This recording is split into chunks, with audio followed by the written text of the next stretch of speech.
Get my shit right. A lot of haterism out here. Coffee and Kush TV in the building. What's happening? You know what? Let me get my shit done the right way, you know? Look at that. Okay, I'm on. Let me get my shit done the right way, you know? Okay, cool. Okay, I'm on. Let me get my shit done the right way, you know? You got all type of pages up around this, man. Okay, cool. Okay, I'm on.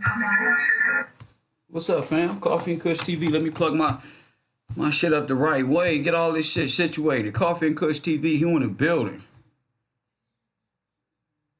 You in the building. I'm gonna get this shit going early. Let me get this shit going early, so you know, let me get this going right now. What's that? Properties. Change that. This. We change that to that. Yeah, I'm up in the building early. What happened? A lot of people don't want to see me online today. What's the problem?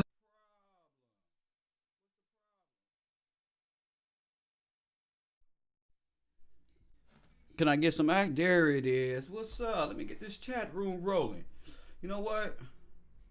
Let me get this chat room rolling real quick. All right. Let me get this shit going the right way.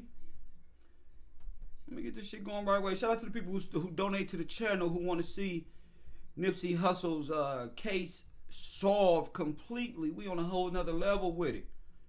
We on a whole nother level with it. Shout out to the family, man. On Daddy Daycare Day, positive things are happening all over the internet. Shit, Whack 100 going down. That's the biggest thing of the year. But before that, a lot of people, where is it at? Okay, there it is. A lot of people wondering, what the hell is Kev talking about? The real shitty cuz wants to come on the show? That's what he said, family. In fact, let's get this motherfucking live stream started.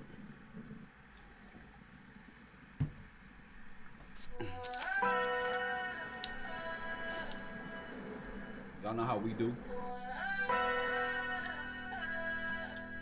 See who up in here.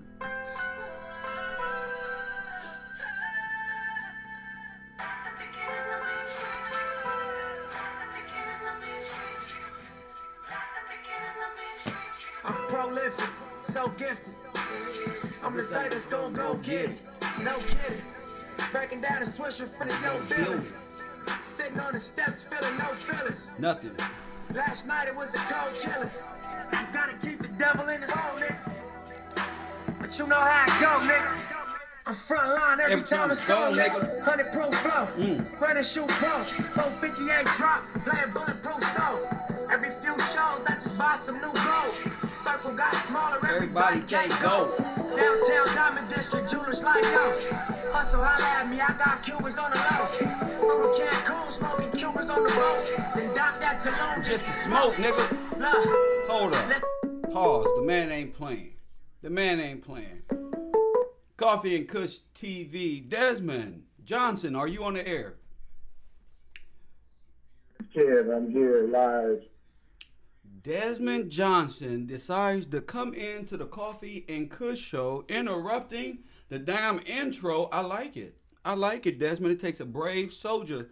It takes a brave soldier to come on over to the road. You know how the conspiracy hour, you know, the fraud department, we've been running rampant, and there's a lot of unanswered questions out there.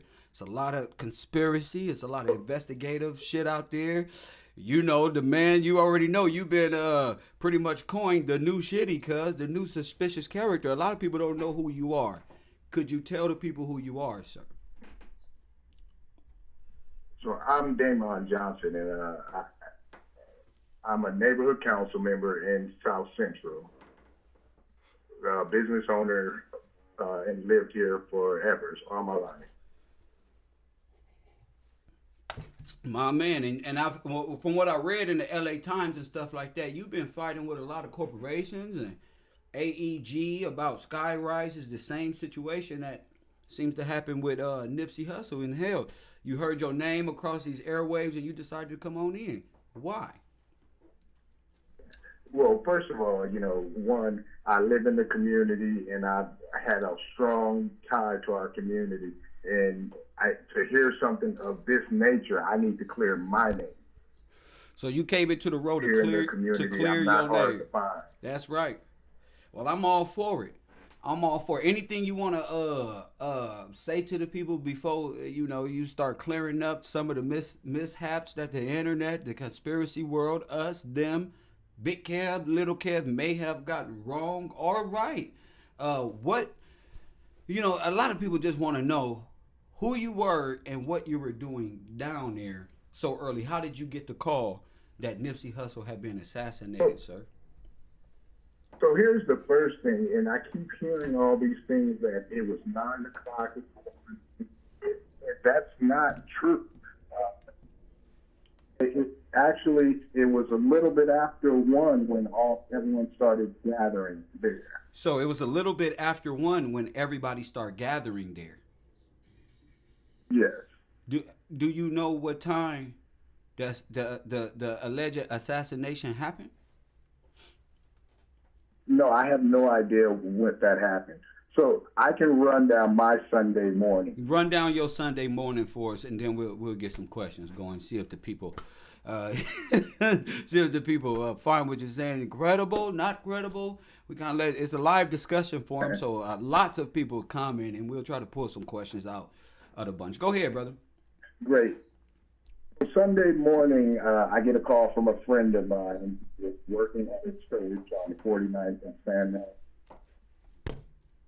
me to come give him a hand. So I went over to the church, gave him a hand.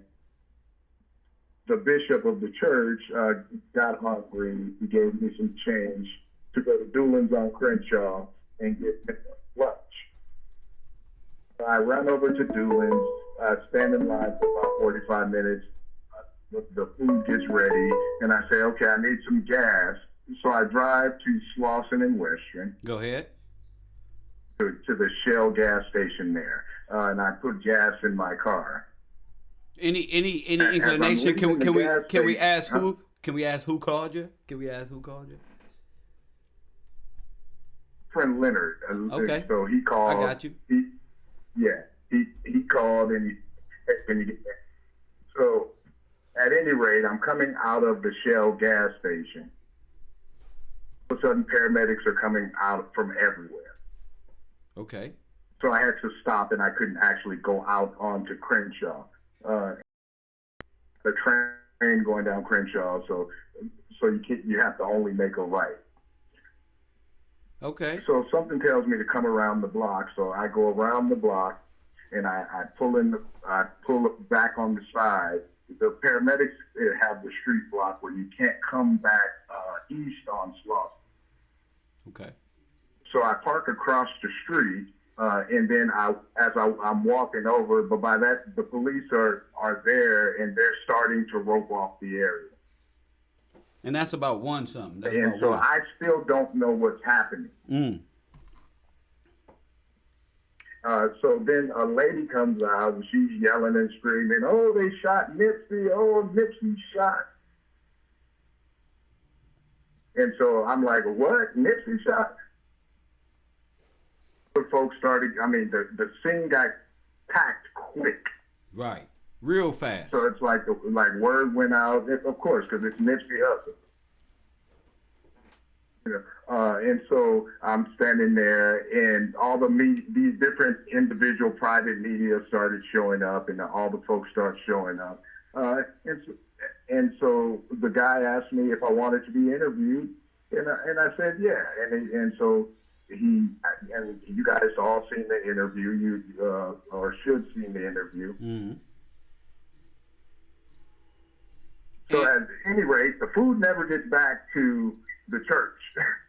So the pastor never got his food right then and there, but it was still in the car. Okay. So as far as I mean, go ahead. You got the flow, brother. Just finish on with your story. You good? So folks start showing up and trying to find out what's happening. I get on several news media outlets and basically explain what Nipsey meant to our community. Ah, okay. And knowing that whatever was going on and whoever was involved, this was going to create some sort of friction in our community. So you wasn't at the time. You wasn't aware about what was going. What actually, all of the details of what's going on. You really didn't know. You just spoke up on what type of effect this was going to have on the community. Yeah, and I asked for interventionists to come to the scene. I asked for anybody who could help the community. What type of interventionist? What type of interventionist? So we have gang interventionists from all over. There's a program called the GRID, the GRYD program, okay. And in South Central, they're the gang intervention specialists. So they got down there. No one knew what had happened. Okay, okay. No one, what about this? Related, what about this weed team? Did you hear about them? I've only got privy to the weed team from watching your show. Okay, I just wanted to make sure if you knew anything about the alleged weed team that's out there, and something like that. So you don't know nothing about that weed team, Rizza Islam, Malcolm Flex TV. He said he gave you a call. I know of those gentlemen. I know of them, but I don't know. I didn't know anything about a weed team. Okay, I got you. Go ahead. You good, man? I just when you said it, I was just okay. I was just wondering if this was the street teams that's out there. The interventionalists, because they said they was out there hired by the mayor, but that's further down the show. Go ahead. Well, actually, the nation was actually the first folks on once I got there. The first folks who were showing up. The Nation of Islam. No interventionists had gotten there yet, but a few brothers from the nation had showed up. Right. And a couple people from the mayor's crisis response team started showing up. Wow. Okay. That's cool. Are you a part of any of those groups like that? You're not a part of that shit like that. Not part of any of that. Okay. Again, I'm just my tie within the city is I'm a neighborhood councilman. Again, our job is to be the voice between the people and City Hall. And you just happened to get the call to get and to end up at that location, and then didn't know who it was. And once you found out who it was, Well, actually, again, I didn't get a call to show up there. I didn't get a call to show up there. I happened to coincidentally be at the gas station when paramedics started showing up from everywhere. Did you see Nipsey Hussle, his actual body? Did you see it? That was weird to me. There for a crime scene. What was weird for me is I didn't see blood. I didn't see any signs. There was people walking all through the crime scene. And I'm like, how is this a crime scene if you have people walking through this evidence? Are you were walking through the crime scene as well, correct? No, I was actually on the other side of the gate where the Shell gas station separates from the property there. Okay. And they have a video of you, or some picture of you behind talking to some officers behind the yellow tape. You know what I'm saying? Behind the yellow tape, closer to the, I don't know if that's the barber shop over there or something like that, but No, I was never that close under the scene. Those maybe it's just the picture shot. Maybe it's just a shot. Maybe it's just pictures that you're speaking of they were on the other side of the tape, but it was directly in front of the gas station on the Slauson side. Okay. Well, you got it. You there. And, I'm not. And what happened there was a LAPD officer who was upset at a homeless gentleman who went under the rope, under the yellow tape, and he started using racial slurs, and the community started to get riled up at this officer. At this point, I pulled out my city neighborhood council ID. I asked to speak to the commander in charge. Okay. And they allowed me to come under the tape right there. They went and got the commander, and I asked the commander to remove this officer from the scene because he was inciting the community. It was a lot. It was a lot. Did you notice any more incitements out there? Did you notice any more incitements towards the community out there since you noticed that the commander or this officer was using propaganda? Do you know who that officer was? No, but again, I mean, I had someone videotaping on live, but Facebook doesn't allow you to keep your live. All right. You don't recognize that officer anywhere. You know the police. I don't know these people. You ain't never noticed the officer. Did he get removed from the situation? He was removed from the scene. Yeah, the commander removed him completely from the whole scene. Oh, okay. So how did you end up with the lady who had the apron on, with the sister with the big breasts, as mom called it, who was crying at the scene? Yeah, there's a video of you guys hugging and stuff like that, very close to each other. The internet is saying it's a lot of shit being said about that picture. So what happened was after I finished being interviewed by the media, I left and I was on the phone calling some other folks and letting them know what had happened. And that young lady was being interviewed, and I was not far, maybe 100, 200 feet from her, coming through the crowd. So after her interview, she was breaking down. After she got off the camera, she was breaking down. And I went over and I hugged her and I consoled her. You guys didn't exchange anything, did you? You don't know her from anywhere, do you? So I don't know her. I have seen her in the community, but I don't know her. Oh, okay. So you have seen her in the community. Did you guys exchange anything? Because you are the guy with the black hoodie on, right? You are that guy.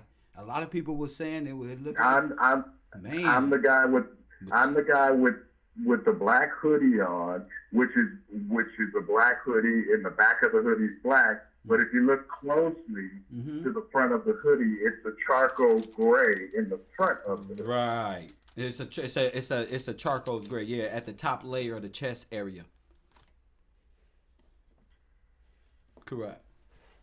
So you don't know anybody there. I mean, you've seen her in the neighborhood a few times, but you don't know her at all.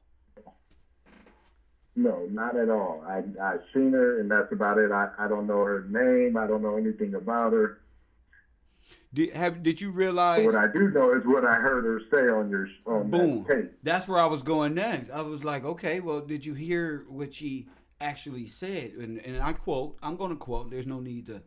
Now she said, I did this for us, Ermias, and it was kind of like what they call a Freudian slip or some sort. Some type of slip up the internet. Well, she said not us. She said I did it for you. I did this for you. Yeah, I did. Oh yeah, you're right. Actually, I did this for you, Ermias. And I said, what? So, what do you think about that statement? Is that a little bit weird? I mean, we're gonna get back to the blood, the detective work at the scene, and anything else you found suspicious.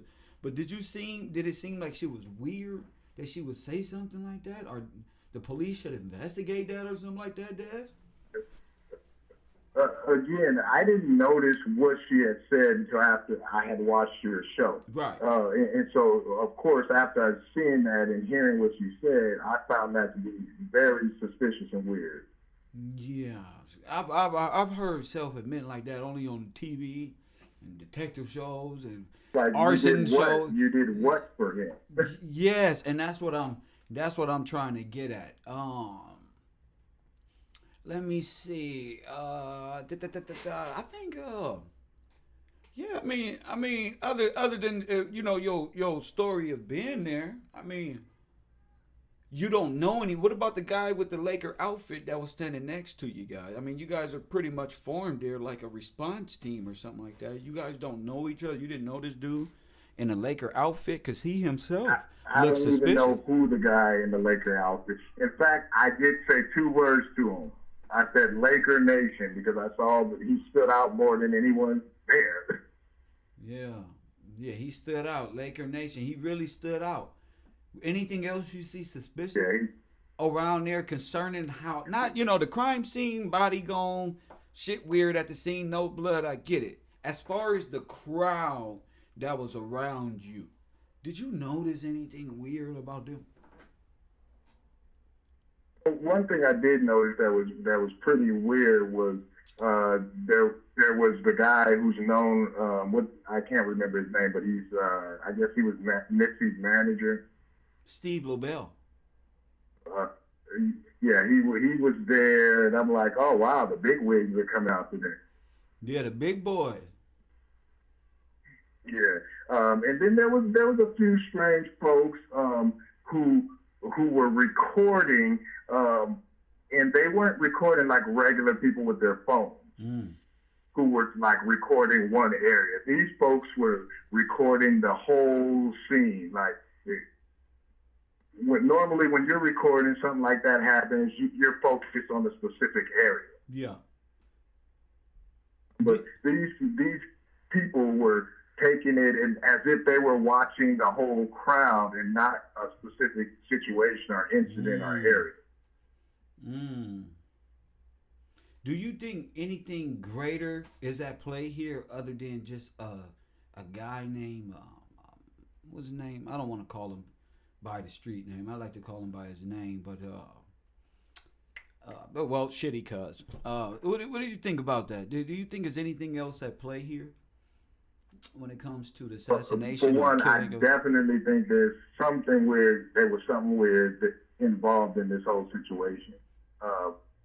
Just living in the community, there's definitely something weird part of this situation. Like? And what I was looking at, like, for instance, they only wanted to use the tape from the Shell station. And that's the tape they went all over the world using. Right. And I was actually standing in the parking lot of the gas station when the two detectives went by and they went inside the gas station to get the tape. And so I'm asking, like, we have businesses right there on each corner. Why is that the only video that was relevant to this case? Well, they said his story footage was going into a cloud. So if it was just going into a cloud, that I'm sure the feds, you know how they work. I mean, the detectives, I don't know how they work. I don't know. I mean, in the conspiracy world, who cares about the Shell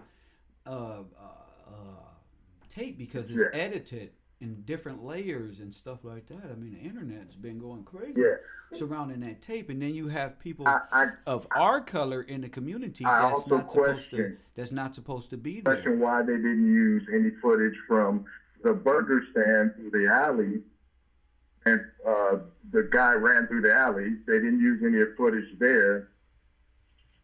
Right across the street, you have the check cashing and the Louisiana chicken, but there was none of their footage used.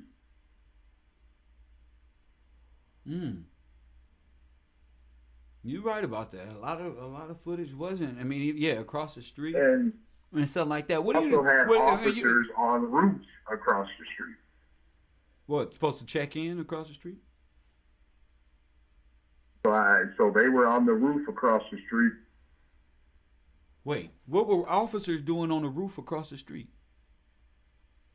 Exactly. But it appeared that they were recording. How you know that? They were as you're standing there, everyone is focused on the scene. But if you look across the street, it's very noticeable. There was officers on the roof across the street. Across the street at the Knicks. Check cashing and the Louisiana share. Really? That's interesting. Officers on the roof there. Point they put cell phone blockers on because no one could get signals in or out. Yeah, they put the cell phone. That's why people was having problems with the static cell phone blockage. That was coming. I should have guessed And that. we know as a neighborhood council person, I know that they try to control the scene and what goes in and out by turning off watchers. It's crazy because Rizza Islam was live. He was being interrupted a lot, but his live feeds were still coming. You're right about that. There were several times I was going live, and there were several times I was knocked off. So officers across the street. Rizza Islam said this was a military-style precision take assassination by military-trained individuals. What do you think about that? I guess that's his outtake on it, and I think he's trying to put that together because, like, maybe 2 or 3 days before that, there was a lot of military air traffic flying over that area. Like? So you saw military helicopters Yes, sir. and military planes seemed like they were doing some sort of training 2 or 3 days before that happened. So I guess whatever he mentioned, conspiracy theory connection would be with that. Well, he started at the scene saying he was there. Rizza Islam said he was there. What do you think about that? He said he was. Malcolm Flex said he was there. They were there during the situation, and they were hired by Garcetti. But we talked to Malcolm, and Malcolm, oh my God, Jesus, he said a lot. Well, I can tell you, like I said, I know of those two brothers, and I did not see those brothers at the scene. Now, I've seen some other brothers from the nation there. So you were there when as it built up. You didn't see Rizza Islam? I wasn't there when the actual incident occurred. Interesting. I figured that because I figured y'all would have seen each other, but in your videos, I don't see them. In their videos, I don't think I saw you. I didn't look for you, but. Oh wait, the next suspicious I just thought about was some guy who was in like all black with the utility pants. That's right. What about them? Just similar to the ones that when I was in the Marine Corps, we would wear utility pants, but they would be camouflaged. Okay. He was a weird brother. He was a very weird brother, and he had a camera on his shirt, but you couldn't really notice the camera because the camera was black as well, and it blended in with his attire. What about him? Was he short, tall? What about him? No, he was a tall brother, about a caramel complexion. He had a hat on. He had a black hat. His whole attire was black, and black boots. I'm 6'2.5", 6'3". He was a bit taller than that. What? 6'4"? Yeah, I'm 6'3.5", so he had to be about 6'4", a little taller. Copy that. He had He used to say he was wearing black, huh? With cargo, with boots. Yeah. No. Interesting. Yeah. Incredible. That's interesting. This is interesting. And what do you know about this? You're a councilman. I'm a resident. Grew up Hyde Park in Crenshaw, 10th Avenue, Dime Block. Hyde Park Elementary School. Dime Block. Yes, sir. 6419. Blessings. Yeah, I'm 6'1", 2'5", so I'm on the dime. Yeah, so you understand why I feel connected to this plight that we have here in America. You understand? Like, and from my point of view, I think as men we got to come to an understanding. But as far as this weed team and this weed team, have you seen us do a breakdown on this? Are you familiar with who owns the weed team and who was on the scene of the crime that day? Man, we got some serious info for a nice little councilman like yourself. We got some cold info. I'm the best journalist, the black street journalist in the planet. What I have heard about the weed team, I don't know anything particularly, but what I have heard is that there are members of the nation who make up a security team that contracts out to do events and protect folks in the city. During Nipsey's funeral, as you know, the Nation was the head security for the funeral. Okay, so as security, are they operating as the we team for 501(c) protection violations and things like that? Are we shifting that over to a private? But most of the majority, I mean, if it's owned by the we team and they're the security force and they're the NOI, then wouldn't it mean the NOI were there during the assassination of Nipsey Hussle, the we team? Is that fair to say? It could be a possibility. I mean, I can't throw any direct stones because I don't know. Well, I'm just but the evidence would lead to that. Yeah. Well, if RZA Islam and Malcolm Flex is we team and they're both NOI, I mean, they're saying they were there. Shouldn't somebody be asking them dudes something? Definitely someone should be asking them something. But again, I never saw them brothers on the scene at all. No, unless they were there when the incident happened, I don't know. But you saw the tall dude with the baseball daddy's cap, with the black jacket, with the black cargo boots, and yeah, I definitely saw that. But and what was he doing out there? Was he doing riling up the truth? Was he live streaming? What was this guy doing out there from your perspective? Because everything is perspective here. He was pacing around the scene, and it seemed like his whole goal was to record. Because again, I told you I witnessed a camera on this brother. Mm. So it seemed like he was just getting footage with this camera. Just walking around filming things. Interesting. What about? Let me ask you another question.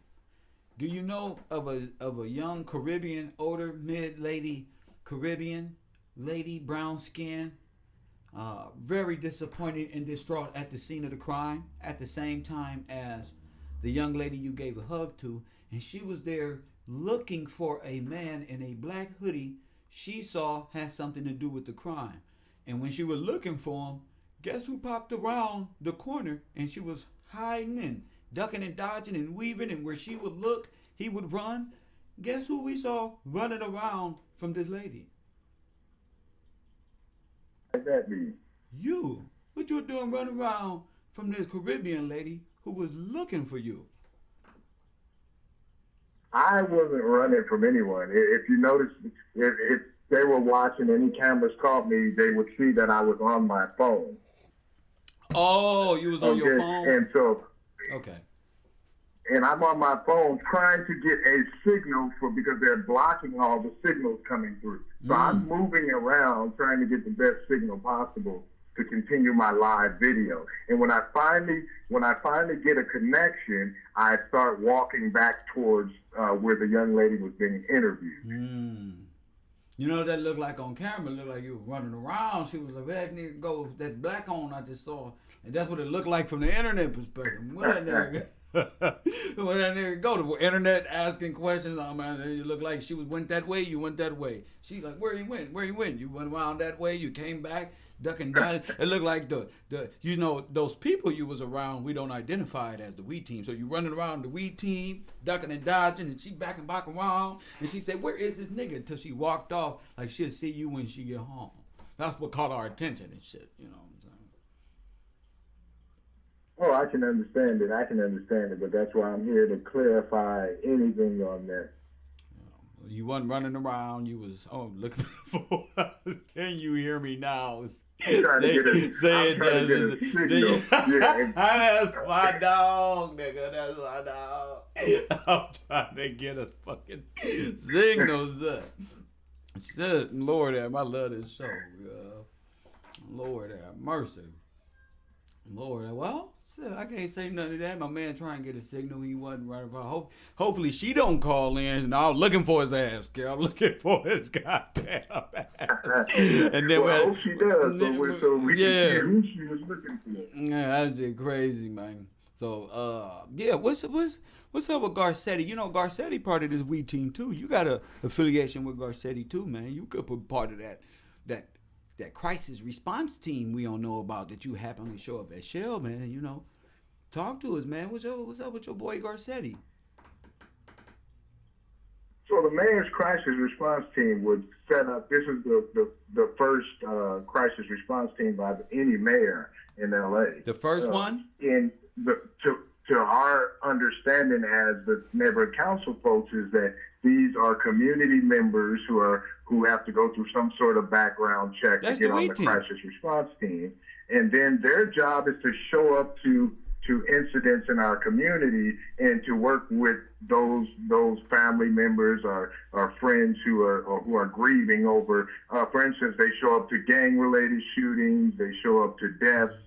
But that's about what are they? Are they don't work anywhere with the crisis response team? Well, you know the name of this crisis response team? It's just a CRT. Just crisis response. What's the name of them? Because I'm trying to see here. If the mayor of LA has a private security firm that's hitting as a private response team, that's in turn he has protecting him. He has a private and a state approved. Like, you know, the sheriffs protect him, don't them? Don't the police protect him? Taxpayer money protect him, right? I mean, he shouldn't have a weed team or a team protecting him. Ain't that some sort of violation or something?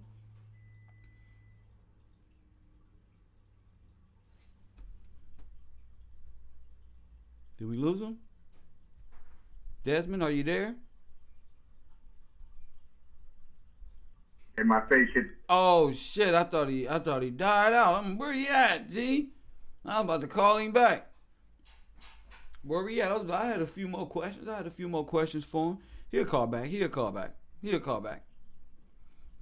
My bad, Desmond. He's doing a good job at staying true to the game, and until Puerto Rican cousins call at you. Then what the fuck, Kev GIllz? Coffee and Kush, man. I apologize for that. But well, you know that you were getting too deep on them and they shut us down. Yeah. That's what I was about to say. They don't grab Desmond and ran out. But look, couple more questions, man, and you go on about your way, Desmond. We'll let you on out of here, man. Get a cup of coffee or something.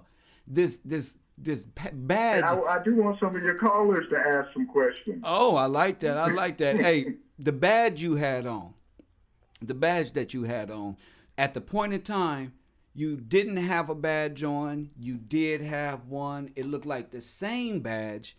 Another young lady, as part of that nurses group team over there, what I call the We team, has the same sort of badge. Were these the same types of badge? What color was the badge you had? Did it have your face on? What is that thing that you had clipped on you? What is that? The badge that I had on has my face on it, and it's a neighborhood council badge that we wear to get into city facilities and locations. Okay, it's those little blue passes, right?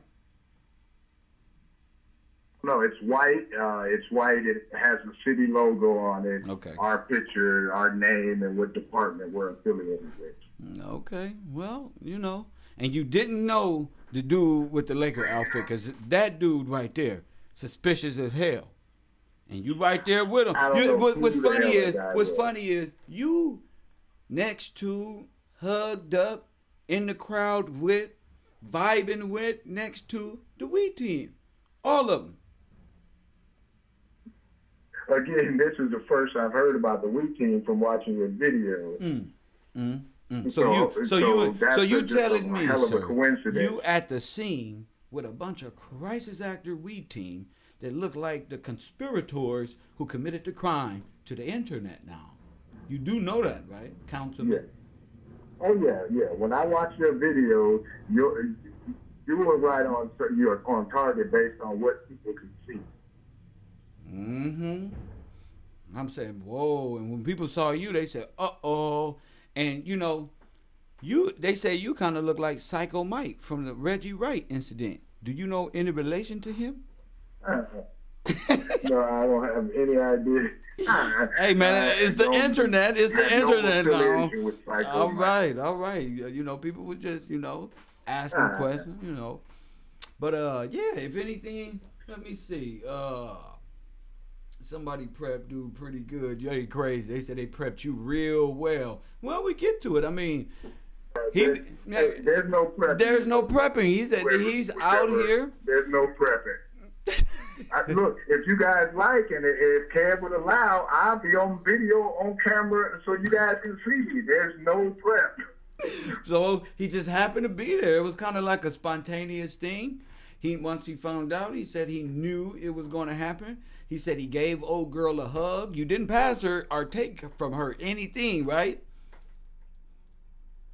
Took nothing from her. Because those girls right there. I gave her a hug because she appeared to be breaking down more than anybody. Yeah, that girl right there. Nipsey Hussle's uncle was there, and he was saying how this is a setup, and Nipsey should have stayed independent, and ever since he signed some deal with somebody, now all this stuff is happening. Yep, with Jayz and Rock Nation, we on them too. And we not on the local level. I have a fraud department camped out in 4 of the major black cities across America. That's California, that's Los Angeles, New York, Texas, and we looking for a renovation up there up north. You know what I'm saying? Minnesota, somewhere close to the operation. Now let's talk. If you like, let's talk a little bit about the property of this. Let's talk about the properties, because you know what? Since we're talking about it, that's back on the We team now. Are you familiar with Charlesetta Brown? I am, now that I watched your video. Okay, now her daughter is you know who, right? I found that out after I watched your video. Okay, now have at it. Have at it. What do you think about all this shit? And I said to myself, oh shit, that does look bad. That look real bad. Because LA. But what I can tell you all is that the LAPD had filed a nuisance, what we call a nuisance abatement on that property.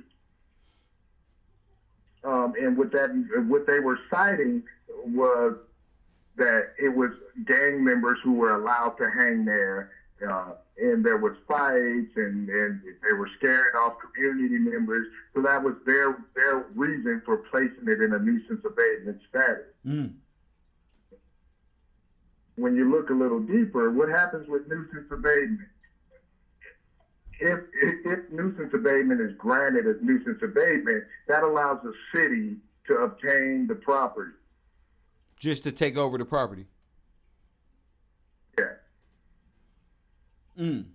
What happens is they give the property owner a specific amount of conditions that they have to comply with. Those conditions are their fine, and then they can go to court and they can actually take a property that poses a danger to the community. Was he actually an owner of that property signing a deal? Was he the actual owner of that property? I mean, he was feeling the heat. I mean, he was getting those letters, so obviously he was. I mean, I know from out here, living out here in Los Angeles. To my understanding, his business partner was the one handling all of those things. Mr. Gross, Mr. Gross. The Gross. Mr. Gross, yeah. We quite familiar with Gross. Gross knows us, we know Gross. Mm. One thing we did do was we were fighting to get them to take the city to take that gate down. They don't want to take it down. Separate the community from the property. Now, do you know what's underground there on Slauson? Are you familiar? You know, Ladera. Well, I know. Okay, go ahead. You know, I know the MTA, but I'm saying maybe. That's the only thing. That's the only thing you know of. I know there's some. Los Angeles been heavy in oil in that part of town, dating back the 70s. Still to this day, they still find pockets of oil all over Los Angeles. You know, they doing that work down there. Just one of those things you got to question. I know there's a huge pipeline down there that's been down there since, 56? I'm getting close there. But I'm trying to find pockets of oil and stuff like that, because you know, once you're digging down there, you start realizing different parts of the game. And you know, I mean, even you know about AEG building these sky rises and stuff like that. Are you even for that? You know, that's kind of two questions, but thinking back on what you were saying. Am I for sky rises? I'm for any development that's going to benefit our community. And AEG sky rise was 100% tax subsidized. Now, this is a $1 billion corporation who we should have to pay for, because they're a $1 billion corporation all over the world. And they wanted to do this. I seriously doubted that the project that Nipsey was trying to do was going to have to be paid for by the community. Well, no, it wouldn't have been paid for by the community, because Donald Trump and the opportunity zones. I mean, that fits one of the biggest opportunity zones in California. It's right here, Slauson and Crenshaw, gateway to whatever stadiums are being built everywhere. So we're quite familiar with that, and I think that's a huge.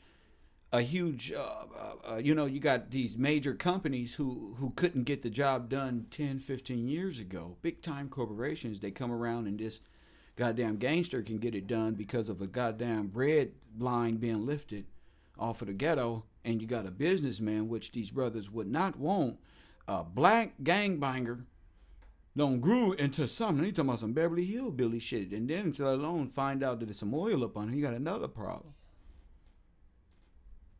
I'm with you on that. Yeah, I mean, if there's some oil down there, that's enough bread for the fucking community to eat. They seem like Beverly Hills want to move to the hood. I mean, they got this. Garcetti got this what thing. It seems like what it seems like is that they were scared that if Nipsey Hussle was to pull this off, that he would start teaching other folks and other black folks how they could do the same thing. Right, being in business, taking advantage. Well, we talked a lot here. We're looking to just get our first grant, dealing in this world just to see how this works as a business, as ourselves, trying to see how these, because I'm in the hood too. And if my business is in the hood, then I'm tax exempt as far as that go. And let's see how this thing really works. And that's what motto he said. Just get involved, whether you win or you lose. Get involved so you'll know. Because, you know, even you know this, you don't really lose. You learn something all the time. You know what I'm saying? So you right about that, you know, with Nipsey, well, you know, he's seen it. They don't want that. And he didn't have to teach brothers, because it's already, you talking long Democratic hold on the black community. And then now we're dealing politics. Now we're dealing politics. I'm a conservative. I'm a conservative that was born on 10th Ave in Hyde Park. You believe that shit? And motherfucker, and these people I hear, they probably, you a Republican. I'm a conservative first. I'm a conservative progressive. Goddamn. That's right. I'm a conservative first. I'm American. So I'm about conservability to get it. I'm an entrepreneur too. I'm always thinking numbers and boom, boom, boom, boom. I was never to sit at no county building to get 212 nothing. You know what I'm saying, G? You know what I'm saying? Keep us at the minimum. Yeah, you see how I named to the damn dollar? You want me to put 50 cents, 57 cents on that motherfucker? Look, we're not here for that. We here to take advantage of these red, like you say, AEG, right? AEG wanted to do what? Build it. They wanted to do what in the hood? Build a sky rise and shit, right? Build a sky rise. All right, now check this out. Now check this out, Desmond. Me and you hollering. Like, if now they can do so, and through Rock Nation, which ain't nothing but Live Nation, AEG, same folk. Now they talking about building a sky rise right in the same place. That's what I'm saying, Desmond. Yeah. Come on, Desmond. I'm on them, Desmond. They talking about that to me. Tail. You right on their tail. I know. They gonna build that. It's the same people, because they know they in the middle of what. Now when we talking David Gross, we talking DJ Khaled. They go Vector 90. He gave that to him. You feel me, Desmond? He gave it to him. Nipsey sold it. They gave it to him. And one of the things too is, so that everyone is aware of, the city has what's called the early notification system. right? And if the community goes on to the city's website, they can sign up for the early notification system. Now, what this system does is, if you're into the building property stuff, you want to make sure that you're following the planning commission and the zoning commission. Those are two very powerful commissions. These are the people who say you can start a development or you can't. So, for instance, with the neighborhood councils, developers are required to come to the neighborhood council and seek our support before they can get any permit to start construction, a conditional use permit, or any of those things. Okay, so everything got to go through there. If the neighborhood councils support the development, then we write a letter, we say we support the development. If we don't support the development, we go ahead and we say we don't support the development. Now, here's what happens, though. You get folks who doesn't care which way we support or not, and they're still going to approve someone's project. But it is our job to say what the community wanted us to put there.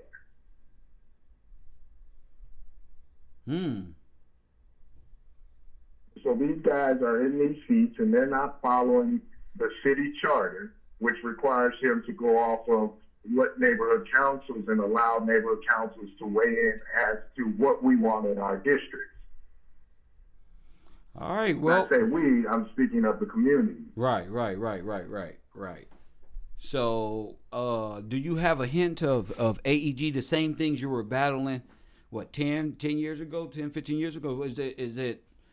Are these the same individuals? Do you think that's another lane for? I mean, you got Rock Nation, you got a property that you can now take advantage of these tax exempt things, build a fucking entertainment tower right smack in the middle of everything. I mean, it creates jobs and stuff like that. But jeez, talk about real estate. Yeah, I mean, it's so much area for backroom deals when you're talking about this. Again, right. You got the zoning commissions and the planning commission, and they're the ones who do the final say. And who knows who's getting kickbacks from major corporations and companies.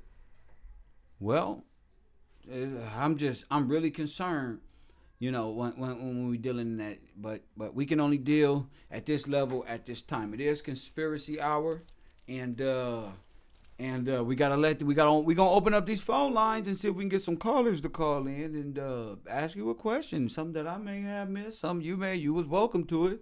I was trying to let you go, but if anybody got a question out there, no, I'm not going until people have answered their question. Jeez, my man, Lord, yeah. So if anybody out there want to give me a call, 424-209-9506. Terriana, you want to start it off? Riri. Puerto Rican cub, one of the familiars call it, and you guys are always good at what y'all do. I'm super chilling. Matter of fact, yeah, man. I appreciate you coming on the show, man. Not too many. I mean, Brizza Islam came over a couple times. I really appreciate that. Well, it don't look like I'm getting no calls, man. It look like people wanted to interrupt it, but I ain't getting no call. People say you cleared it. So, shit, great job on this perspective. I can get to another live stream, another conspiracy, and keep this assassination. Hey, man, are you with the Justice for Nip movement, man? Are you looking for justice for Nipsey Hussle as well?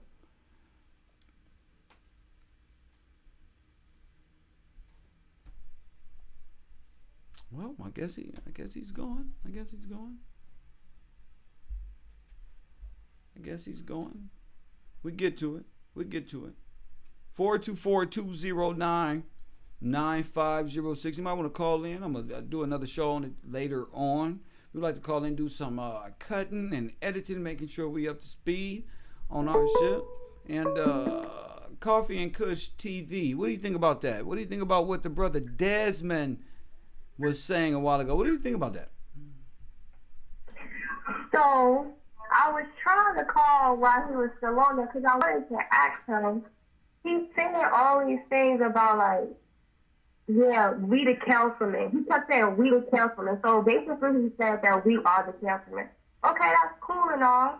But why not keep going with the students and how it really is impacting? You bringing a real conversation to him, but he keeps mumbling around the fact of if we do this and we do that and we, and he never want to speak on the lady that's NOI who's related to the whole situation. I feel like he was manipulating. I feel like it's him and men like him in the community that has an opportunity to speak for the community. But they those house niggas, excuse my language, that want to sit there and act like, oh, it's a good idea for the community to have some type of new development. But if it's not authentic, like Nipsey was coming from the hood up, then it's never going to be beneficial to the community because we always going to be in the back end waiting for permission when we had an opportunity to be in the front end with all of opportunity for our people. Wow, so you feel he was dodging a lot, kept saying we, and really wasn't. You think I had some? Yeah, go ahead, explain it, girl. I'm here with you. He kept saying we. Like I have the opportunity. Look, and let me tell you something. When you said about I wish you would remember your question. When you said something about the mayor, like what's up with the mayor and the mayor, I think he hung up and called back. He didn't want to talk about the mayor because that's where his real connection lies. And he tried to discern and push it towards the government. He's trying to change the manipulation of what we believe that it's the government. We all over the government. The government, Republican, Democratic, it's all the same thing. We not even on that. If you listen to the show so much, you know what we're talking about. I think you own them. You got them scared and keep doing what you do. I like that caller. She was spunky. I like her. I need some callers like her. Anybody else? Coffee and Kush TV. I need some callers like her. I like that. She was spunky, alive, ain't got no time for the fugazi. I told Desmond it was tough out here. I don't know, but we gonna just leave it to the people's hands. He tried. He wanted to stay on the phone, I think. I'm not sure, but you know, we here. Anybody else notice that was a good caller? She said, boy, when you asked him about that mayor, the phone hung up. Oh, conspiracy hour in full effect. I love my show. We be on. Coffee and Kush TV 614. You wanna air Desmond Johnson? What do you think? We was trying to get through. The calls wouldn't go through. They wouldn't get through, but that's okay. But go ahead, give me. That's okay. Well, my biggest thing was you had him on the line when you asked him when he dipped to the right to get away, and he said he was on the phone. Wait. His voice went up a couple of octaves. Say that again. You had him, and when you said his phone wasn't working, you knew his phone wasn't working because he knew all the phones was down. He pushed in her direction. I so wanted to get through. That's okay. Y'all want to yell at him, and y'all know I tell him, Desmond, you don't want this work. They gonna get. After that, he's throwing the ball. The young lady that just called you hit it on the nose. He was throwing that ball at everybody but him. Trying to throw the city under the bus. What do you think? You think he got something to hide? Throw Rizzo under the bus. Well, the tall guy with the black jacket, with the black cargo pants, with the boots, with the black hat. Jeez. And you know that badge was blue and white. Now wait a minute. He said it was white, but you know damn well that badge blue and white. We got the pictures, but look.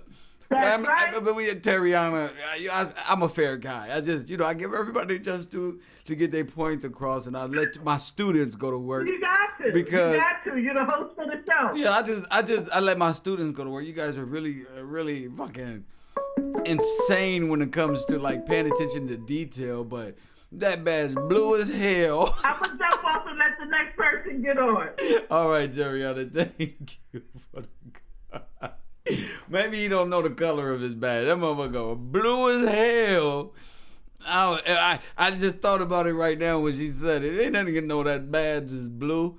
Lord have mercy, I love the hood. Y'all be tripping. Call it in 424-209-9506.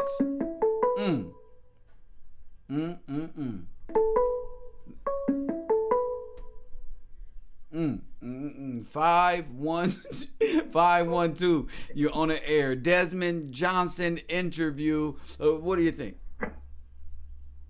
First of all, Kev, you know I love you. It's a grunt. What's up, Grunt? You already know What's up, man? Well, listen, I want to say a couple of things. First, I appreciate the first half of the interview where you allowed him to speak. Thank you, sir. See, that's what they don't understand. That's where we get most of our information. Go ahead. There's another point I'd like to make about. Didn't I say I commend him for coming on the show? Like, I really do, because Absolutely. you know, anybody who sees this type of shit and they say, hell no, that ain't finna be the narrative for me, and come on the show, I salute them, because this shit is hard to do. I mean, how do you beat the narrative of the internet, you know? But damn, you know, I love it's a challenge, you know. I mean, he was calm, cool, collective. I mean, the sisters are going in. Go ahead, bro. Go ahead. Oh no, you already know. You know, I had my notebook up. There's a one thing he said that's very important. He said, "Well, no," he kept saying, "Well, no, I didn't know that until I watched your video." But if you listen closely to many of his answers, he knew a lot about what was going on without you even prompting him. Go ahead. Now, I'm going to reserve some of my questions for the class, because what I think Kev you should do, he's the one that invited it, that you should allow him to come on again and allow him to listen to that interview that he just gave. I guarantee you, you're going to want to clarify some of the things that he said in the interview. In which interview? This one here? The one you just conducted. Oh, yeah, well, you know, once we go back and replay that, you know, maybe, I don't know, he might want to come back. I don't know. You know, I don't know until I go back and look at it. That's why my first thing is to come and ask the people. I'll go back later and rewatch and then edit and be like, oh, shit. No, I'm saying him. He said that, he was willing to, come back and even get on video. Yeah. Oh, that's right. He did. Yeah. Yeah, see, you know, Kev, I'm the quiet one in the class. I know, that's right, and that's why that's why I fucked with you, Grump. Fuck all that, I fucked with you, Grump, because you always come at the right time. You take your notes. You don't be around there playing and shit. You say a little comment here and there, according to the class. That's a model student. I can't ask for nothing better. I mean, you Puerto Rican cuz, shit like that.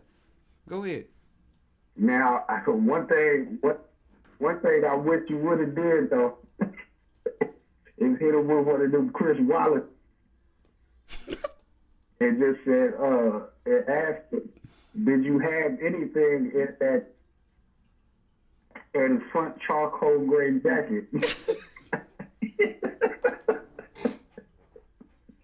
I tried, but I couldn't ask that. Hey, Eric, you know how many times I saw that comment and the goddamn, I said, I'm not asking that nigga that shit. I saw you. Hey, cuz. I saw you smirking. I saw you smirking, trying to slide it in there. Oh yeah, I tried to. So I asked him if they had an exchange or anything. Like, did they? He kind of fumbled. He almost. You ain't exchanged nothing over there with the girl, did you? Cause she's a suspect over this bit. You know what I'm saying? Anybody who comes, he said, I know it looked bad, Kev. He said it looked bad. Yeah, now one of the most telling things is you just said it. Notice that when you were mentioning things that seemed very seemed kind of pretty much off the scene, like just didn't look right, he acknowledged it. Right. Acknowledged, right? Right. But almost as though he was projecting that he looked out of place. Mm-hmm. That's what I wanted him to say from his perspective. That's why I asked from his point of view, because we all have our point. So from his perspective, what did he see? Then we found out it was some police officers across the street on the roof. Right, and I see now you perfect. Now you went into my next point. Because when that exchange happened, one of the questions that I asked in the chat was ask him if he's military, but he already volunteered that information and said that he's Marine Corps. Yeah, he's Marine Corps. He is military, or ex-military, or military trained, or whatever it is. Right. So he said that it was very noticeable that there were police the roofs, right? Yes. That's what he said, right? Yeah. Let me tell you something. I grew up in the hood, okay? Okay. Now I'm gonna tell you like this. Okay, you know me. I already told you a little bit of my story back and forth between Cali and Texas. All my people is in Cali and Texas. I was on 63rd of Vermont. Crossways on Western, Lawson, all of it. Crenshaw, all of it. Been everywhere. Tell you something. The average civilian not gonna notice people on the roof, man. Yeah, not because they all looking from the point of view of a person. Right. They're not going to be noticing that. They're not going to be noticing that. Only people that are trained to look for that don't notice that. But yeah, angles and stuff like that. I just thought that was pretty interesting. It wasn't nothing necessarily really to explore. You think a sniper? You think a sniper could have took him out? Yeah, man. Listen. Anything's possible with these folks. I mean, we've been sitting up here looking for a damn sniper, man. I mean, that sniper roof situation, it won't die. It just won't die, Notice, let's do some parallels. I think. Now I just want to make. Oh my goodness, that's probably why we saw niggas on the ground, like dodging and moving and shit. Shit. Talk to me. I want you to notice some parallels. Go ahead. Now, saying that a sniper took Nip out. I'm not saying that because we don't have conclusive evidence for that at all. What's one of the main things that they said about Malcolm when he died?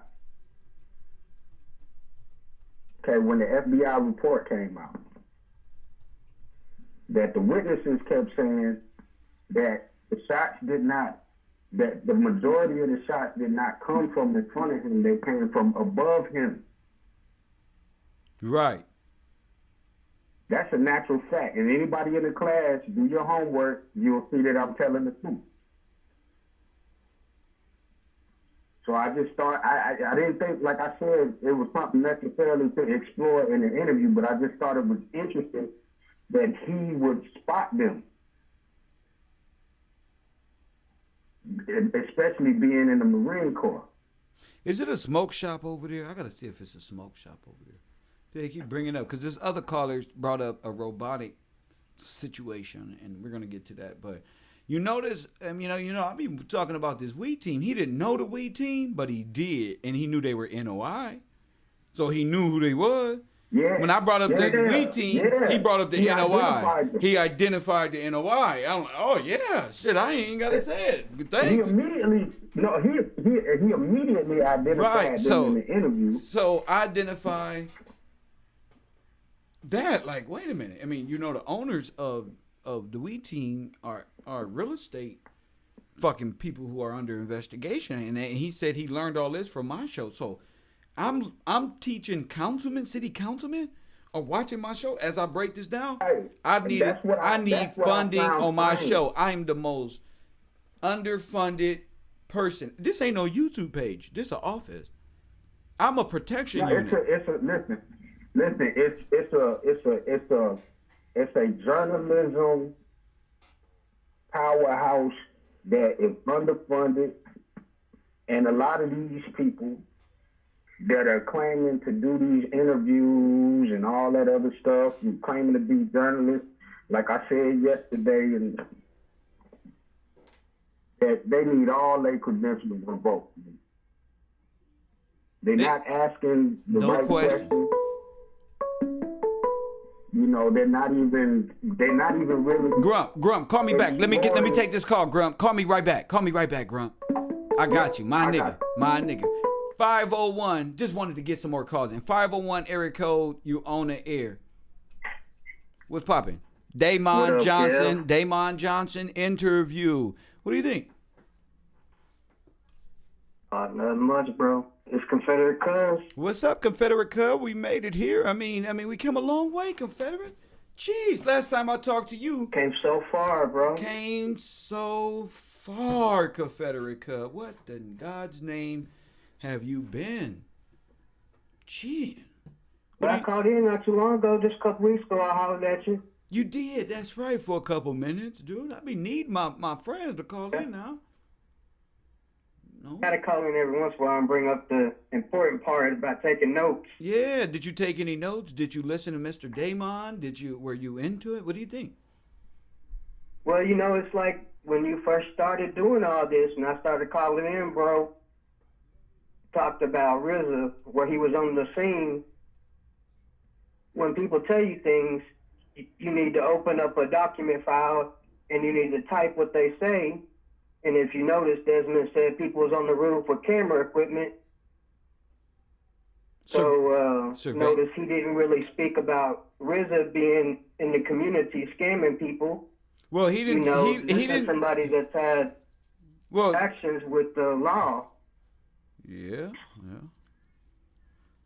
I think what I'm trying to say is you would think a councilman would have a lot of education and experience and knowledge dealing with people in the community that have been doing and running and conspiring scams. RZA that's got all these charges dealing with the government vouchers and stuff. Yeah. But we wasn't talking about that. I don't even want to talk about that because this is more. But you asked him. You asked him, and he diverted.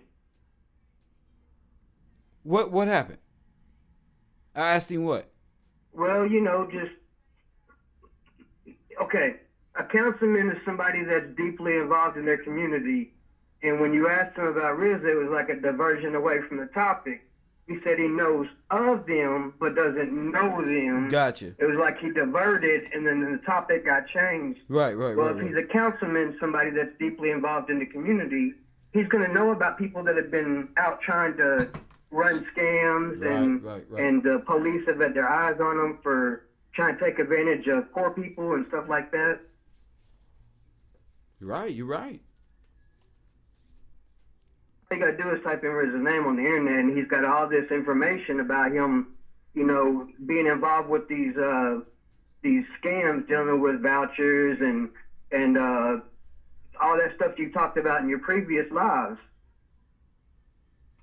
So when you asked the gentleman to discuss it, he diverted. Didn't discuss anything about RZA. It felt like a diversion to me. A lot of people felt like he diverted the cameras on the roof. Yeah, he talked about the cameras. He talked about those people across the street with those cameras that I want to talk about. You know, we talked about remote control cameras, snipers. We talked about a bunch of stuff. I've seen movies where people put these things in the back of white vans and shit happens. You know what I'm saying? So you never know.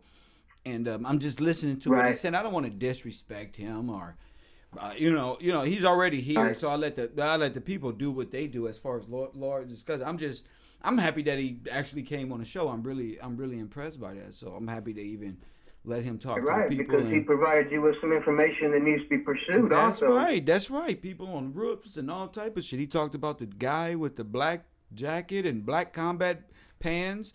You know, we got a good picture of caramel skin RZA Brown down there.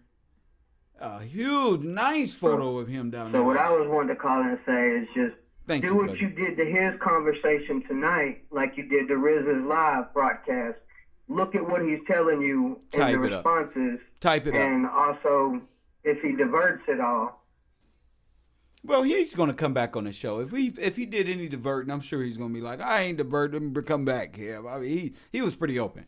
You know what I'm saying? So we're not going to treat him like little Kev who ran away from here. Desmond Johnson didn't run. He's saying he didn't even know all them people who they was. You know, I asked him, did you know who that lady? He didn't know who she was. He's seen her around a couple of times, but he said he didn't know who she was. That's why he gave her a hug, seen her around, consoled her a little bit. You know what I'm saying? I know where people wanted me to say. I asked them a little thing close to that. So, you know what I'm saying? It's just one of those things. The community, call it in and let people have their voice about it. You know, and if he does call back in, Kev, if I can ask anything. If I could ask anything from you, if he does call back in, I'd like to know knows anything about RZA's previous history in the community with scamming families. Well, that's a whole nother district, but he probably will, and I'll ask him about that. Thank you very much, Confederate Cub. What you do, bro. Much love. My man. The Confederacy is always around looking at this prosperous young Negro come through the ranks of YouTube and be the realest African-American podcaster damn near on the planet. I don't want to talk about these little hip-hop little boys. I'm not Joe Budden. I'm not none of these dudes. I mean, I can talk about them, but I'm not going to be amused. You're not going to be amused by what I say. You know what I'm saying? I'm like, I listen to people like Master P, just instant. Talk to me about entrepreneurship. Talk to me about progress, how I can get 10 niggas to get together and we just start buying businesses on top of business and formulate. I need a 10 nigga power team. How about that? I need a 10 nigga power team. How much you got a month to put in? Kev, bro, I got 400. I got 400 on it monthly. I'm one power nigga. I need 10 niggas. 400 monthly. We save up for it. We let the females do the numbers and then we start from there. 400 pledged. Bow. 50 for you, 50 for you. Get to the women. Let them figure it out. Then they get them a team together. We running shit like the NOI. Running. Send them down the hall. Send them back here, boo. Give me the paperwork. I mean, 1940s again. I'm gonna do a YouTube movie, The Fraud Department. Get that in from the real story of Kev GIllz, how he became lead investigator in the world. Of the world, Craig. Of the world. We doing it. We out here doing work that the FBI ain't even doing. We out here interviewing people that's on the scene of the crime who know this weird stuff. Call it in 424-209-9506. Y'all should see my secretary. I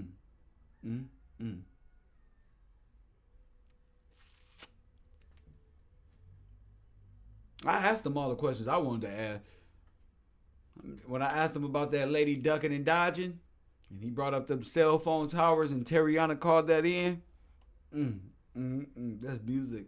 That's the type of shit make me smile when she called in. Nigga, that nigga was running around. I love that shit. I love the picture of the brother running around from that lady. That's the funniest shit in the world to me. Coffee and Kush TV 916. Desmond Johnson.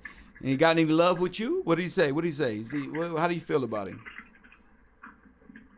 What's good, did too. I feel like he ran in circles. The phone disconnected. Every time it was something important to speak on.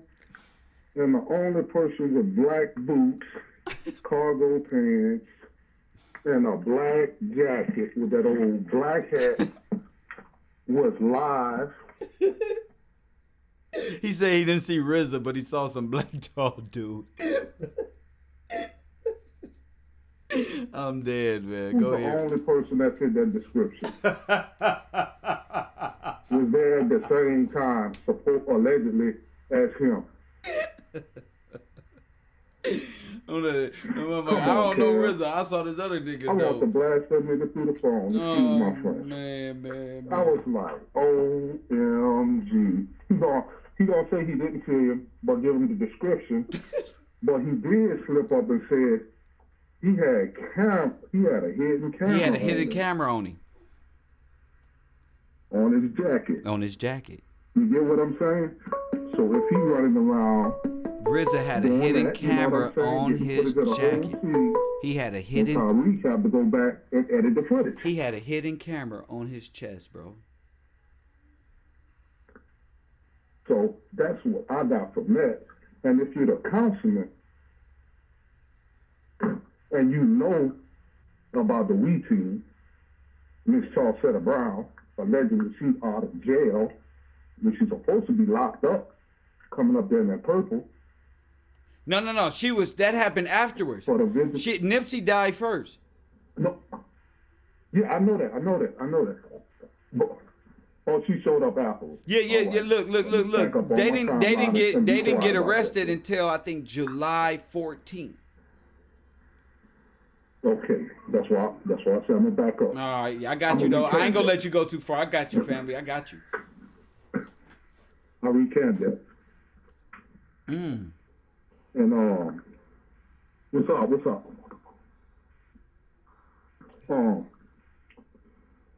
Oh man. Whenever you're a councilman and stuff like that, you should know all that information like a boy said in the back. The last phone caller. You know the history. So RZA had a hidden camera on him, on his chest? On his chest? That's what he said. Nigga, that can be something else, bro. That's what he said. On his chest, he's sitting up there talking to Nip, bro. He got a hidden camera on his chest, bro. Yeah, that's what I got from it. He got a hidden camera on his chest, bro. A perfect description. A perfect description. He say I'm 6'3", 6'3.5", and he about 6'4", 6'5". 6'5". That's, you know who that is. You know me. I went taller and taller. I was trying to go taller and taller. You saw me, nigga. I wanted him to go taller. And you what? 6'3"? 6'3.5"? He taller than you too. He got us both beat. So he got to be 6'4", 6'5", right? Yep, confirmed. When he said that, everybody in the chat room knew exactly who that was. They said, "Oh shit. How you didn't see the nigga that you saw?" I said, "Damn, the chat room. You said you didn't see the nigga that we already know." You feel me? That's a whole nother ball game, bruh. Jeez Louise, man. And they sideways. Are they? And I feel like this. You've been going on them hard for some weeks, and he just gonna call in prepped. Oh yeah, he been watching me. He been watching this show. First time somebody would have called in and had my picture on the screen, and he got live discussion, I'd have been calling the next live he had. Nah, man, that wasn't me. Let me break it down. You said he called in. You ain't gonna have me down backwards and shit like that. What you say? You ain't gonna have me up there looking like I got something in my hoodie, nigga. That was my phone. But that looked like, that's crazy, man.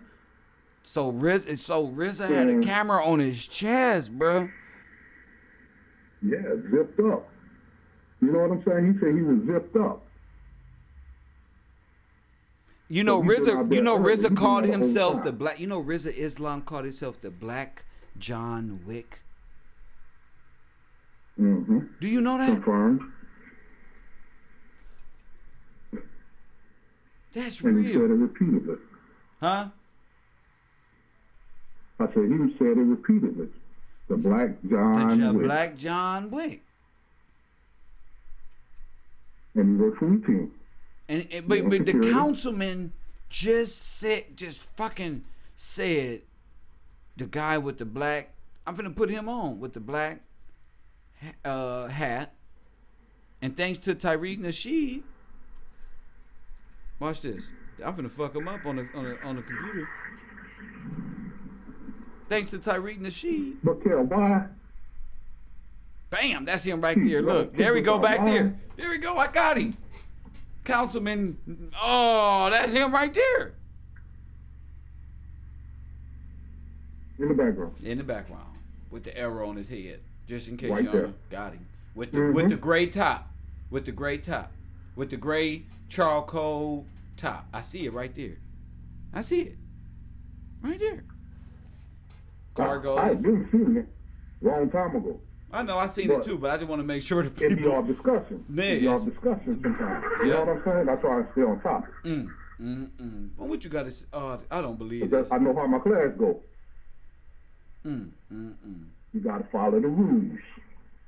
Got to follow the rules and stay I'm on not trying to discussion. stick to the back. Eventually, it'll come up, like right now. It's gonna come right back. It's coming. You know, you just gotta wait for it. Oh yeah, It's full coming. circle. Yeah. So that Long makes come back sense. full Okay, circle. so Desmond said that dude. So let me get to the next caller. Feel free to call back 916, please do. All right. My man, thank you. Call back. Area code 310, Los Angeles. Coffee and Kush, you in the building. What's up? Desmond Johnson interview. What do you think? Yeah, that bitch was running in circles because he was on it down. And he was like diverting the whole time.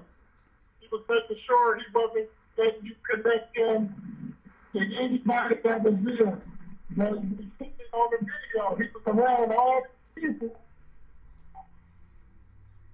That we already pointed out. That Yeah. you pointed out can't spark the weekend. And he even said that look bad. That look bad from our perspective. That look real bad. Like, oh, you around everybody. But he took that. He's hey, I was around all them, and he didn't know. He didn't know who they was. He say. Yeah, I mean, but think about it. You were sitting facing me, and you were there right when Nipsey got shot. No, he said after the fact he didn't see. Oh, he lied. He not lied. He probably got screwed because he said he didn't see RZA, but he described RZA. Oh, cool. Nah. Damn. Go ahead, man. Maybe he want to clear that up. He gonna want to clear that up. He gonna want to clear that up. He described RZA to a T, nigga. Stay on him, Kev. You on him, man. Lord have mercy. He's trying to cover his tracks. So you trying to say? It makes me think like, hey. I'm sorry, go ahead, Kev. No. You're fine. You trying to say you thinking like, dang what? I'm saying like, he found out about your videos. He told him to fall in and clear his back. You know? Yeah, he said that. He said, I just want to tell my side and clear my name. And that's what I'm asking. Is his name clear to you? Yes or no? No. Hell no, he said. 310. Thank you for the call, 310. Area code 702. Desmond Johnson clears his name. Did he clear it? Yes or no? No. Did he clear his name? Yes or no? What's up, Kev? This Water World. Hello, what's up, brother? Did Arbor. he clear his name? Yes or no? No, like all the callers been saying, man, he been riding around the topic. So he didn't clear. I ain't even say press 1 or 2. They just pressing 2 in the building. They crazy. He ain't clear his name. You don't think he did a good job? Or And then what made? what happened? All right, go ahead. And then what hit the point though when you said the body cam? Just think about it. You know, when the military do hits, when they went to go get Bin Laden and them, they got the body cam so they could see what's going on with the mission. But police LAPD is required to wear those. Is RZA LAPD or what the fuck is that? Remember when RZA called my phone? RZA called my show. RZA called my show, and I immediately turned around and put my hands behind my back. I don't know if people remember that. Damn right. That's what you do with RZA. Yeah, I was like, this nigga sound like a police officer or something. It would happen to be RZA Islam. I'm like, damn. My nigga, you was a police. And then check this out, Kev. Hey, remember when he said he didn't know the We Team? Yeah. And all of a sudden he recognized the We Team was NOI. Yeah, that's weird. How you recognize NOI was kind of odd to me. I was like, man, how you don't know about NOI? How you know about We Team? How you don't know about the We Team, but you know the NOI, like they was there early, like that was crazy. But maybe he want to clear that up and get into further detail. So he didn't clear it, yes or no? And also he said, and also he said he knew RZA and Tyreek, but he couldn't recognize RZA and Tyreek there. Oh my goodness. Well, he described RZA, but maybe he didn't remember what RZA looked like. Maybe RZA changed his clothes or something. He said it was this dude there with a body cam. He said he know him. That's like me saying I know Kev. I don't know you personally, Kev, but I seen you. So when I see you on the streets, I walk up. That's Kev GIllz. So how you not gonna recognize? Oh, there go RZA, or there go Tyreek, and you said you know him. Somebody say he's above LAPD. He John Wick. Yeah, that's all I wanted to say, Kev. Man, keep on with the great show. Thank you for the call, man. Thank you for the call. I'm getting more calls, man. Coffee and Kush TV, man. Y'all call it in 424-209-9506.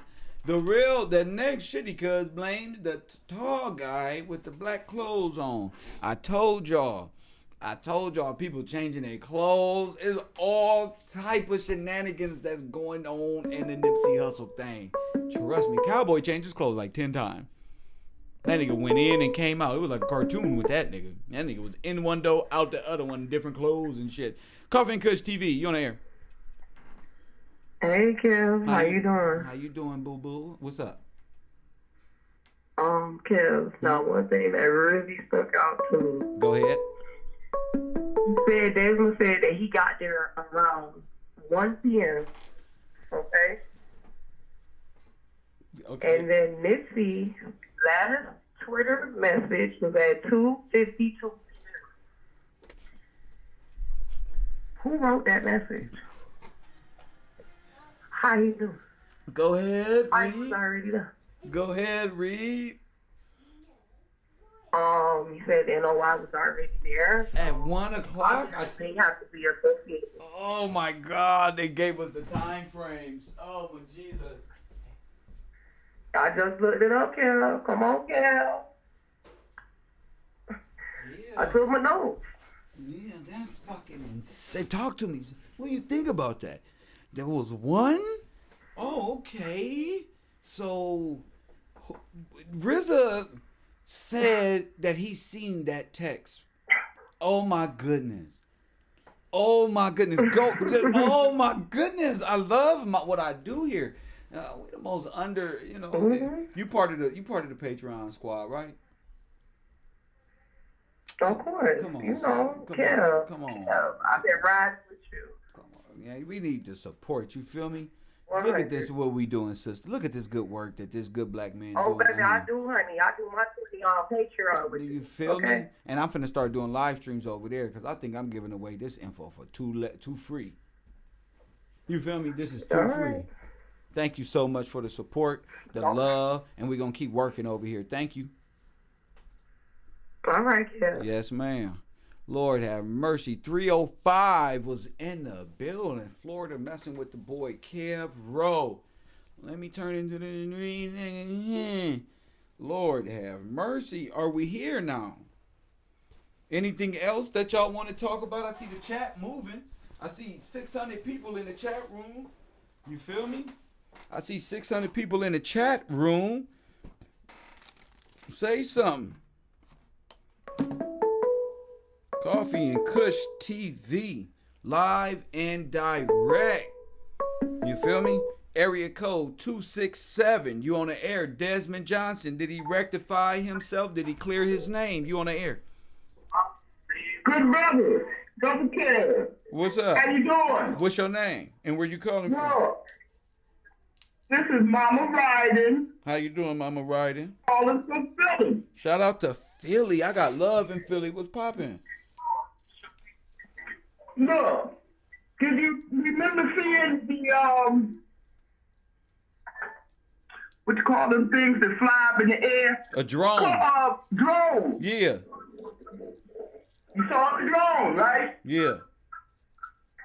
All right. Now, he said he got there at 1 o'clock. Yep. And people was all up in the quote crime scene. Yeah. So that must mean that they had cleared the crime scene. By time, yeah. Before 1 o'clock. Before 1 o'clock, the crime scene was cleared. Wow. Talk to me, Queen. Did Grandma say the black sand ran out of there in the morning? Yes, he did. Yes, she did. All right now. Yeah. And Cowboy changing them clothes? Yeah. And then he was that a different step? Was that a different shooting of the event? Yeah, a different staging of the event. Different staging of the event? Yeah, it could have been. Now we're thinking layers here. I love callers like you. Yes, ma'am.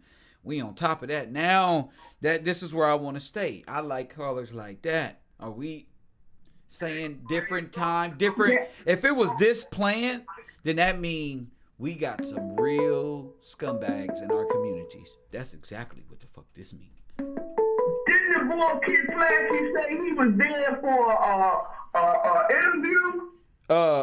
Yeah, he was there for BMF. Whatchamacallit? Yeah, BMF. Whatchamacallit? Acting gig out here with 50 Cent in. You know, we got actors on the scene. But I don't know if they was all there, but maybe, I don't know. I don't know if that was the scene. Maybe that was the area. I'm not sure. I'm not sure. No, but I know one thing. It's some stuff in the game, and what they saying ain't the truth. So you don't think he cleared his name? He ain't cleared his name yet, because how he first he didn't know nobody. And then he know everybody. Damn. No, I don't know, but they was NOI. P-N-O-I? I don't know if he NOI. I don't think so. He don't sound like a Muslim brother. I don't know. You never know. I'll ask him next time. This ain't really sound like those Scientologists. Yeah. But I love the sister. Come on now. I love the sisters, man. They be on, and that nigga didn't sound like no Scientologist neither. Look, Lord have mercy. RZA looked like he had makeup on. RZA looked like he had makeup on. Maybe RZA was in disguise or some shit. I gotta see. Dark circles around his eyes when he couldn't get that eyeliner off. Yeah, I thought that was really, really, really weird. Really weird. Why he thought that. What's weird is how he know it was 2 shooters in and out real quick. Real quick, 2 shooters. Information from both sides. I got information from both sides, and Desmond kind of got away from it. He kind of ran from that. He was like, "Oh no." RZA said he know everything, and let me since I know Desmond and them is watching. Let me type up RZA Islam and Nipsey Hussle just to play the video for the people to let y'all know he was down there at the scene of the crime. And we got to hold people accountable. And Desmond Johnson said that. We got to hold people accountable, so shit. But what can I do? But Damon Johnson. Damon Johnson. Thank you. Damon Johnson. Thank you. I want to know if Nick ever had any conversation with him concerning getting that property. With who? Damon? The city councilman, when they have to have something to say about development in their district. Well, what's weird is the city councilman above Desmond was Marquise Dawson that was with Nipsey Hussle, David Gross, Harris Dawson, the one that was right there. So above him, because he actually shouted Damon out on a thing. So there's a connection there to be looked at that needs to be looked at by the people. We'll love to get Mr. Harris on the line. I'll see if we can pull a few strings to try to get him. He might not want to deal with us. He's like, man, y'all too crazy over there. But yeah, that'd be. And ask either one of them if Nip ever came to him and complained about that police harassment. He didn't have to at a certain time. Well, that's a great question, and I will. But you know, if you got the city councilman on a team who's highly connected with the mayor, right? Why would he doesn't have to ask? I mean, they're right there unless he said, I don't want to do, but I'm not fucking with y'all. No, I'm not agreeing to these plans. So now you got the city council member, David Gross and Nipsey Hussle in a problem zone, which really means the mayor and you know, like let's just strong arm them and take the property. Oh, well, we can't really take the property because probably found out his name wasn't on none of that paperwork. Right. Then he finds out about his name not being on that paperwork, and then it's like, oh shit, no, geez, they got me. They filled me out. They did everything. I know. Yep. That's why I was telling that. Yeah. Don Peebles. Right. Jay Khaled. Talk that shit. Talk to her. That boy, the African boy that played basketball. What's his name? But don't forget him. We can't forget the African boy who played basketball. Dang. That's right, baby. We ain't letting no sucker out of sight. Go ahead. His name on that paperwork trying to get the casino. That's right. They don't took his name off the casino. And the Florida registration for the incorporation paperwork, don't that back up with the same paperwork from the WE team? Yes, ma'am. And what they were convicted of in July, you know, Miss Charlie and her family was convicted of real estate fraud. They was all got the same bail as Cowboy, 1.2 million. I read the paperwork here. And that's what drew me to the theft of Nipsey Hussle's property. And that's how it all unfolded. Paying attention to Charlesetta, Mrs. and her son, and the LAPD investigation on them, charging them with this real estate scam fraud, removing people's names and stuff like that. And now I see a bigger plan. I want to ask Desmond a line. I didn't really ask him every week, but I seen him want to get there, and I don't want to agitate him. I'm pretty sure he's going to call back, but it's just something for us to discuss here as well. You know, that's a pretty big interview right there for us over here at the fraud department. Boy, you showed some paperwork 10 years ago. Say it again? Might not have been you, from 10 years ago with Damon Johnson. Yeah. Complaining about how they was taking property in the downtown Los Angeles area. Yes, ma'am. Around the Staples Center. Yes, ma'am. Yes, ma'am. That's what I was saying. He probably didn't know that we read the story on his fight against the AEG and something like that. That's why he was pretty amazed when I brought up the fact that the Donald Trump things. See, when I brought up the Donald Trump, because this is what prevented them from coming to the hood and doing it the first time. They was getting blocked by this shit. But now that Trump lifted those red flags, the ordinary man can do it and get tax exempt if they live in the community, if they have a tie to that community, and that's where they got Nipsey from. You got me? And with the criminal justice thing. Go ahead. About releasing prisoners back into the community. Right, there we go. And if you have a nonprofit to assist with that, you can get money for that too. Well, that's where you have the NOI probably knows about this. You get these guys out of Jayz probably knows about this, but you telling this on our show, now we're beginning to understand what the overall game is in this situation. Now you're able to see a record company say, oh shit, niggas go to jail, we can get them out, we can put Anchorman and make $1 billion.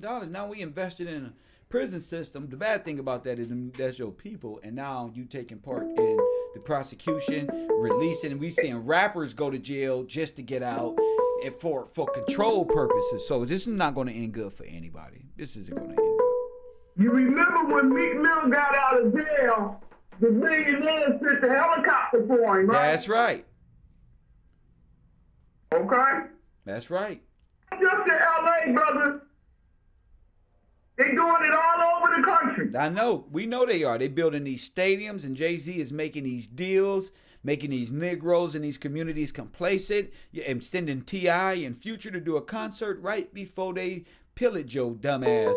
And this is what we fighting against here at the Coffee and Kush Independent Podcast. Thank you. Thank you, sister. I'm keeping you in prayer. Thank you, sister. As we all should. The Most High surely gonna reveal what's been hidden. That's right, as he is now. Thank you, sister. Lord have mercy. Powerful stream today. 512 Daymond Johnson. Did he clear his name? You on? Hey, shout out, it's Grump. I got something real quick. Hey, talk to me, Grump. Take your time, man. We here for you. Hey, well, first of all, shout out to the class taking good notes. That's right. Shout out to the class. I'm proud of you. That's right. Shout out all of the folks out there. Hit that like and subscribe. Support the road. That's right. Get in that PayPal. So if you an artist and you want your music played on our show, jazz, hip hop, light gangsterism, light, very light, please, and conscious music, mind stimulating music. Send it to the road. Coffee and Kush TV. Yeah, man. What's up, man? Go ahead. Yeah, on the side note with that, but let me get to it. Yeah, I need commercials. I need commercials. I just had a real quick observation. I'm going to get off the line. Go ahead. Now, remember he talked about the cell phone scrambling. Yep. Asked him about how he was running away from a woman. Right. That he was on his phone trying to get on his live. Interested, and I'm pretty sure the class is interested. Was he using his own personal account for those lives, or was he using a city council? I don't know. He said, oh, okay, well, he told me that it was his Facebook Live that he was on, I believe. So okay, I'd be interested to see, those lives. Me too. He said, unfortunately, Facebook don't save them. Yeah, well. you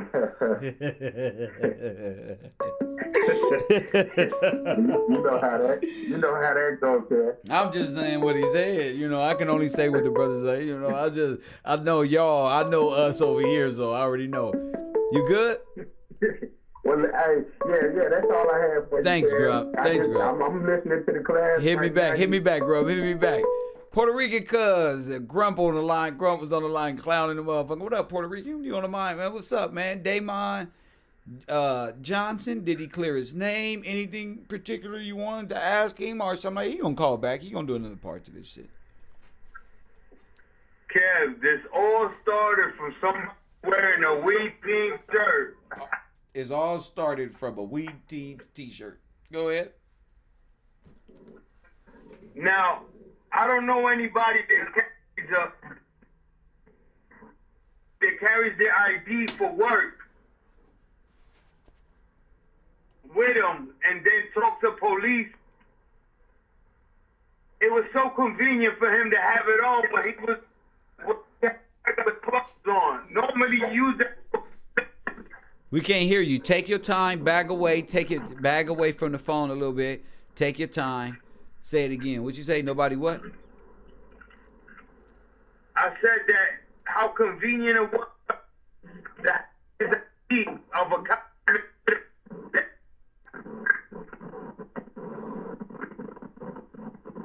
You breaking up. Yeah, Kev, I'm gonna go back. What you say? I can hear you now. Say it again. What you say? I said it's how convenient it was for him.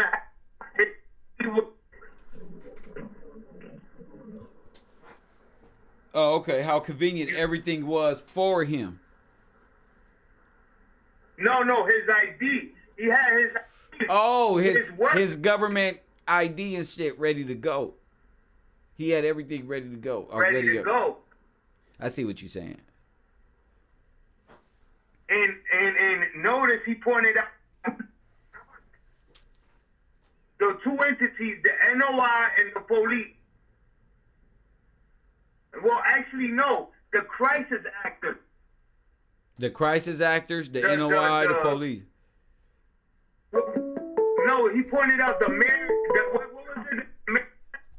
The mayor's crisis response team. Yeah, he said that was the first time they ever been used. Okay, normally if that contact anybody who's in government. So why did he cut? That was the phone call. I can barely hear you. That's the phone call he got from one. Oh, he might be response team. Yes, he's one of them. Is that what you think? Okay. And no, said the crisis, and then the NOI and the police, all are connected to Mayor Garcetti. Through we. Yeah, you're right. All of them. Yeah, he didn't clear his name. He just took himself out of the equation because he's been cut off. You think he's been cut off from? And notice that Malcolm Flex said that he called him first. He said he what? And then he didn't recognize. He said Malcolm Flex said he called. I can't hear you. You in your truck. You got to call back. I'm gonna call back. Yeah. Call back. You in your truck. You got to call back. Puerto Rican could be talking so into that shit. The computer like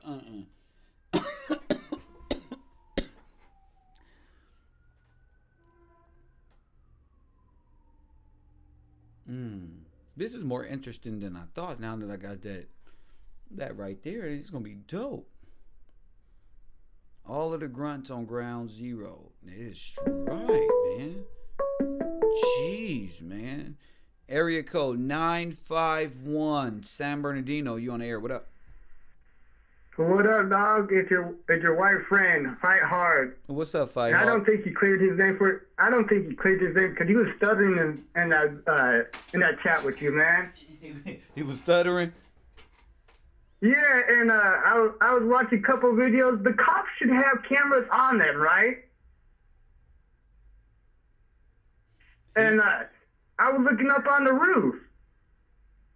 And the roof, every tower in every business has cameras. So I think Jay-Z got him set up as well. You think Jay-Z because press one if the chat room also. And the dude in the I mean, just as out the blue, let me ask my chat room. Out of nowhere, do you think Jay-Z has anything to do with this? Go ahead, brother. Keep going. Press one or press two. I think the dude in the black. I think the dude in the black sweater was not trying to get. I think he was trying to get a good footage for his live stream. Like, cause I was looking at it, the videos. He knows, cause he says a lot of weed. I bet his ass, he's part of the weed team. He said a lot of weed, huh? He He probably knows Rizzo. He has a script. Okay, I bet you anything on my life that fool has a script. So y'all think that Desmond is part of the weed team because he said we a lot? I got y'all on that nigga. Yeah, anybody who say weed, too many damn. Who is weed? Motherfuckers had work, right? Who the fuck is weed? Yeah, like a motherfucker, he said weed a lot. Like, I'm saying, goddamn, do you guys say weed too many times? It's just a giveaway. Okay. Anything else, man? Anything else? No, I just want to give you some shout out to you, man, because you're doing the good work. I got my notes down. I'm going to be listening. Thank you for that. Thank you. He ain't clear in my head, man. He ain't clear. He didn't. So he didn't. In the black sweater, he got probably a body camera too. You think all of them had body cam? That's something to talk about there. He said that the guy had a body cam on, a hidden camera. That's crazy, huh? Yeah, that is crazy. Why would this one have a camera on? That's or some type of device. That's crazy, G. But that's something that we gotta talk about as a community. Why that? Why? How did you get that? But we'll get to it, man. Thank you for the call, brother. You too, brother. Thank you. Man, we're gonna do a lot of talk about COINTELPRO Pro agent provocateur. He said he went on that side of the tape to get an officer dismissed and called for the captain because the officer was tripping. He was inciting, and I said, "Did you see anything?" And he brought up the man in the black jacket. He brought it. Area code 313 Detroit is in a damn building. What's happening? Damon Johnson. What do you think? Yo, what's up? Kev, this brother Sid, man. What's up, brother Sid? Yo, man, that guy's lying, man. Lying what? Go ahead. Man, he claimed that, I came in kind of late on the interview, but the part I caught was he claimed that he didn't know that girl was looking for him. They on his head like, nah, nigga. We all know this kid.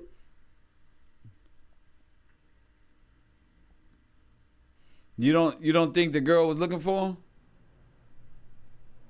I mean, we know she was looking for him. Remember, man, you had the conversation a couple shows ago about her trying to track him down. She was trying to track him down. Desmond said, "No, man, we had the wrong idea. He wasn't getting chased down. He was trying to get reception, and he was going that way. he was doubling. I almost, man. About 6 inches taller when he looked over that cloud to see what I had to leave it alone according to the street rules and like that. And nigga said I went around that way. I was trying to get to the side. I ain't never heard no shit like that from a council member ever. Real nigga shit. Man, I was trying to get that air. He went real dumb. He went real dumb real quick. That damn near brought a tear to my eye, bro, when he said that shit, bro. I said, Lord have mercy, G. And, that one video that really is the nail in the coffin, I think we need to focus on, Kev. What video? What video you talking about? What video you talking about? The video, I believe I shot it to you, man, the other day. What is it? Where the young lady in question, she is actually in the store at the exact same time all of that went down. Her. Send me a message so I'll have it on me right now. So it'll be the first message up so I can see it. Thank you, bro. Just bump it up to the top. You feel me? I got it. Thank you, bro. I got you. My man. I keep telling the phone department, big as hell. It's just concerned citizens around the nation, man. We be on some whole nother shit. You know, when it's time to work, nigga, just work. We the new weed team. We the new one. The real one. I wonder if this the dude in all black he was looking for with the combat boots. What a shame. What a shame. What a shame. What a shame. I wonder if this the gentleman. I should have asked Damon. I thought, oh, is this the guy here? I should have put the nigga on the screen. Is this the guy here? Let's listen to the guy who know both sides and know all the details as soon as it happened.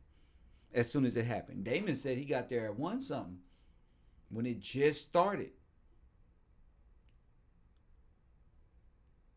I thought it happened at. And then RZA said he saw. Cletus.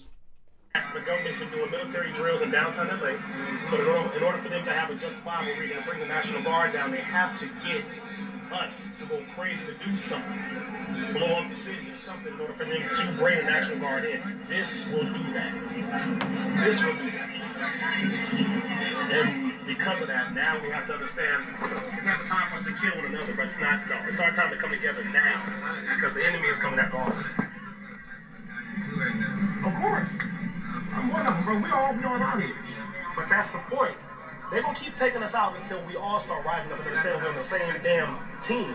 I don't care if you wear blue or you wear red. You my brother. What the hell are you talking about? The enemy's going to keep killing us until we understand He said it was an officer down there inciting, so we had him relieved. All right. Officer Resurrection.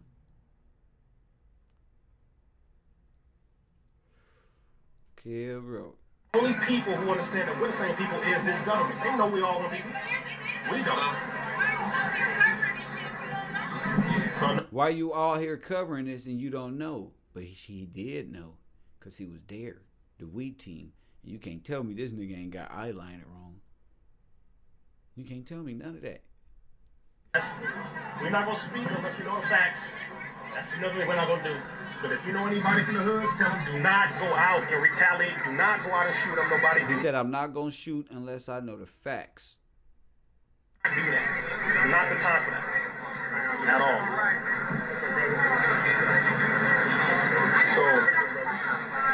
all. So, friendlies will be wearing what?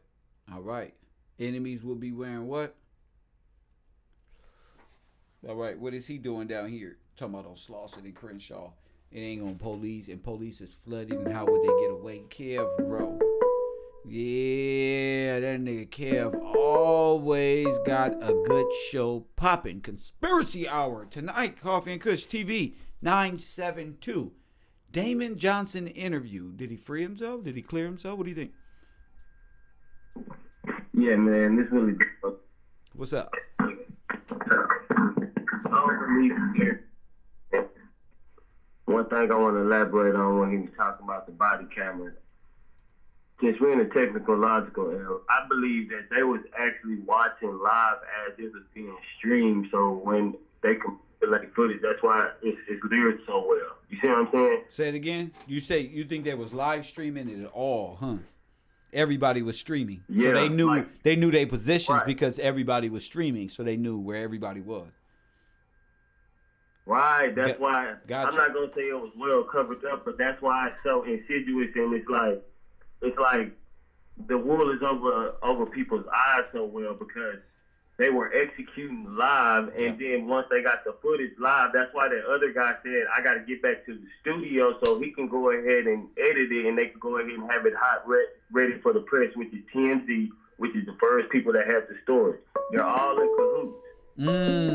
He said he saw the detectives go in there. Hold up. He said he saw the detectives go up and get the footage from what's her name. So he don't understand how. And everybody already saying on the internet it was a camera on top of that camera anyway. So it was somebody's personal camera up there. That's why the footage looks so grainy and shitty. And them cameras ain't even pointed at Nipsey's spot, first of all, because it's illegal. Second of all, because you wouldn't see what's going on in your own property, worried about somebody else's shit. So people already own remote viewing, personal cameras that could go and get edited somewhere else. Tariq Nasheed said he's gonna go edit the tape. And asked RZA, was he going with him? That's exactly what I'm saying, man. That's insane, bro. That's insane. Yeah, and I want to say one more thing. Charles Setter Brown. Charles Setter Brown, go ahead. Everybody that has, I want to say, everybody that has the bonds that are all set and the same with the 2 and 3 million and stuff. The reason I think that everybody has their bonds set at the coming down on it, they're not going to expose their hand. That's why their conviction rate is so high, because when they hit, they're going to hit with tangible evidence. Wait. That's why they retain those folks and certain assets are being frozen and stuff, and people can't run or whatever. And people are being withheld like Cowboy because these are key pieces to the situation. Oh, you saying the feds? It's already they already own this shit. They already own it. Cowboy seen the whole thing, man. If you ask me, Cowboy seen the whole thing. I believe Rimpar did too, but that's my input. But I'm gonna keep it real. Now hold up. You think? What did you just say? I almost forgot. You said they. I believe Cowboy seen the whole thing of Charles Edward Brown part. And the feds already got. They just Tyreek Nasheed can't even lead a country, yo.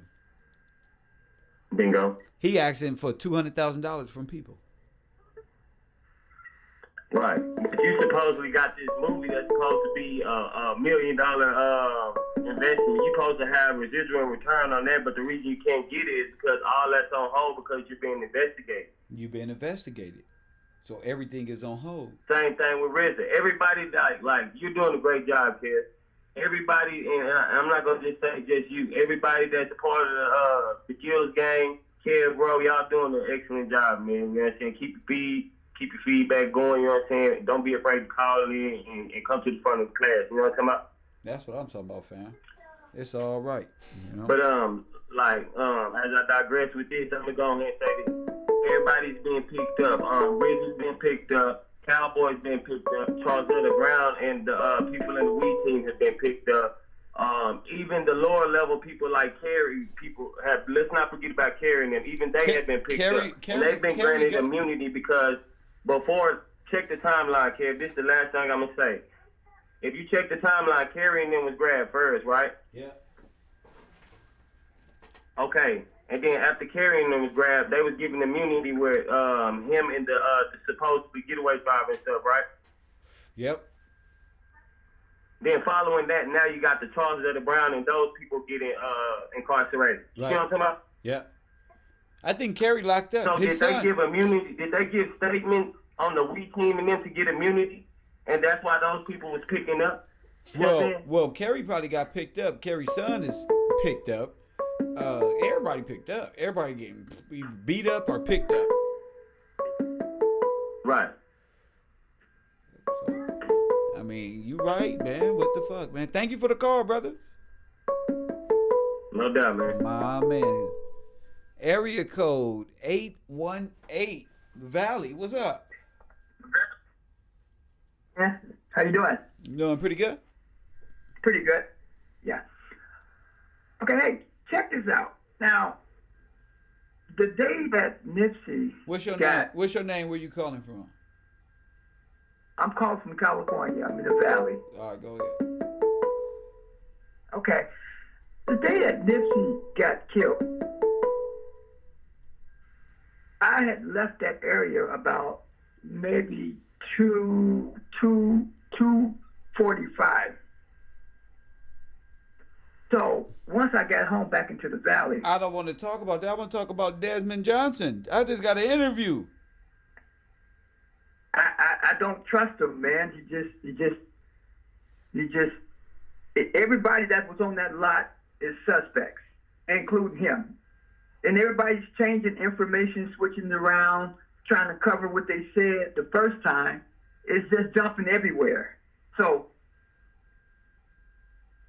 I don't trust him. You don't trust him. He didn't clear his name. He said he coming on the show to clear his name.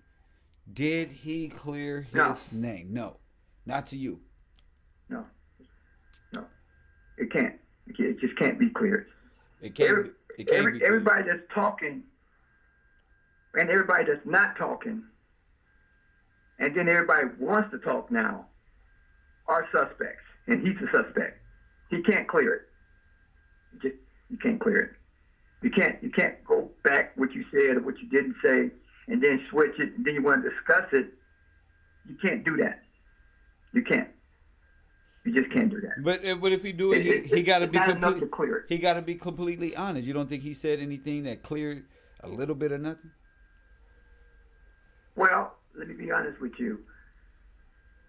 If someone afraid to say something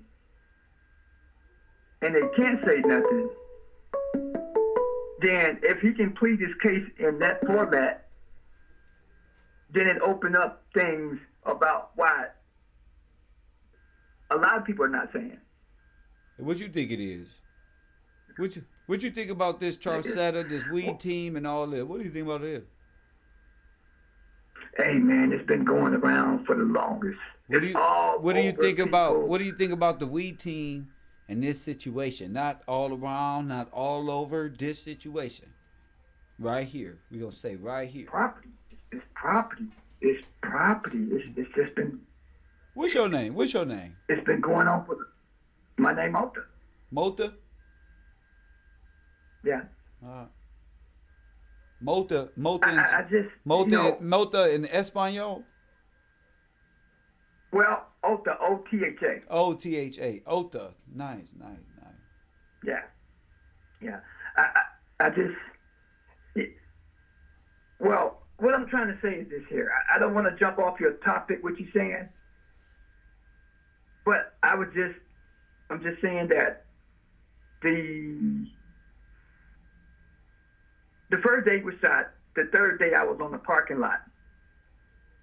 And I felt like, why am I on the crime scene with everybody? This is a crime scene. I knew this whole thing is just weird from the just. So you was on the crime scene. You was on the crime scene too. I was there on the third day. On what's the third day? What's the third day? The third day is when. That's the Sunday. It was on the Monday. The Saturday he got shot. I went up there Monday evening from my job, and I'm on the crime scene with everybody,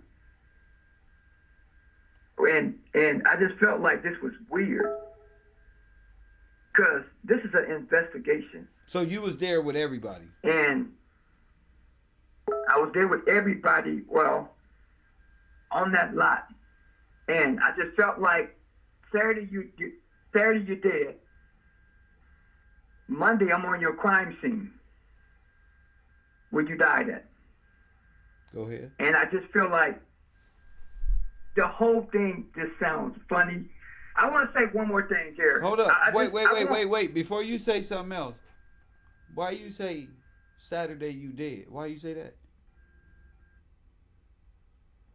Because when I came home, I came into my yard. And I meet my spouse, and I get a message from her phone. From who? Your spouse? My girl's phone. Okay. Just saying, we're just outside, just chilling. I drive up, and she said, Nipsey shot. I said, that can't be true. I just came from over there in the area. So once I said, look it up and make sure. But it said on her phone, which is the web, it said hoax. And I said, type it again. So, and once she typed it again, within just like, I think I made home around like 3:25, I said, I just came from over there. So how did this happen so fast? And the reason why I'm saying that is because when I pass by there, there's never cars. There's probably about 1 or 2 cars on that lot. That lot is never full. Where are all those witnesses and all those cars that were there? I have passed there. Okay, we got that. Okay, I live out here too. So my thing is, sir, Saturday. Take me Saturday. How you know he died Saturday? Once again, that was my weekend off work. What happened on Saturday? What happened on Saturday that makes you think he was dead on Saturday? Let me say it again. That's what I'm saying. Where with my time zone, I came from over that area around probably about 2:15. So I made it home about maybe close to 3:15, 3:20. Which is in the Because I'm area. going by my clock hour.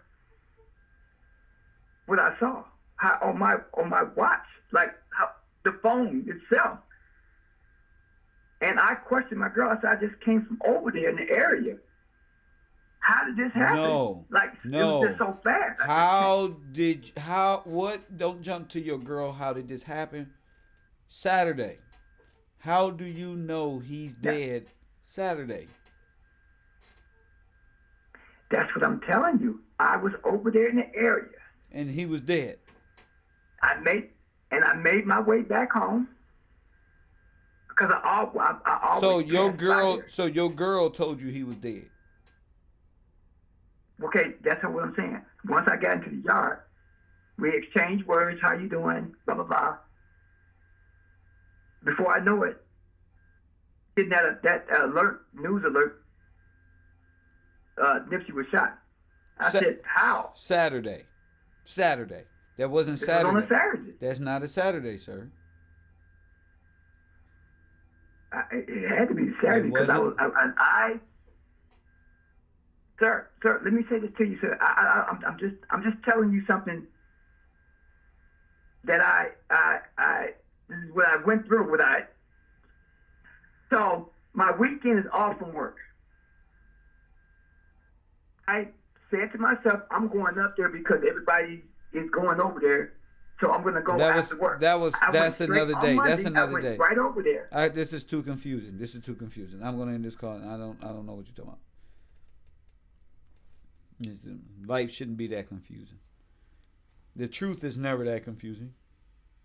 And before my brain spiral out of control, I'm gonna end that call.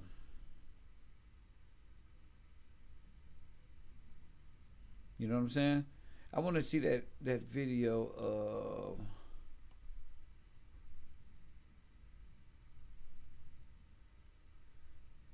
I'm going to show you guys something real quick. That shout out to Breon. You my dog.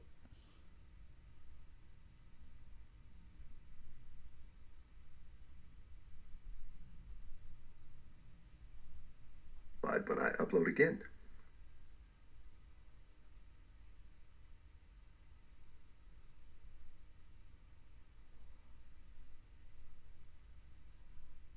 Incredible shit. You're gonna always remain relevant to me. And roll into they killed Pookie mode.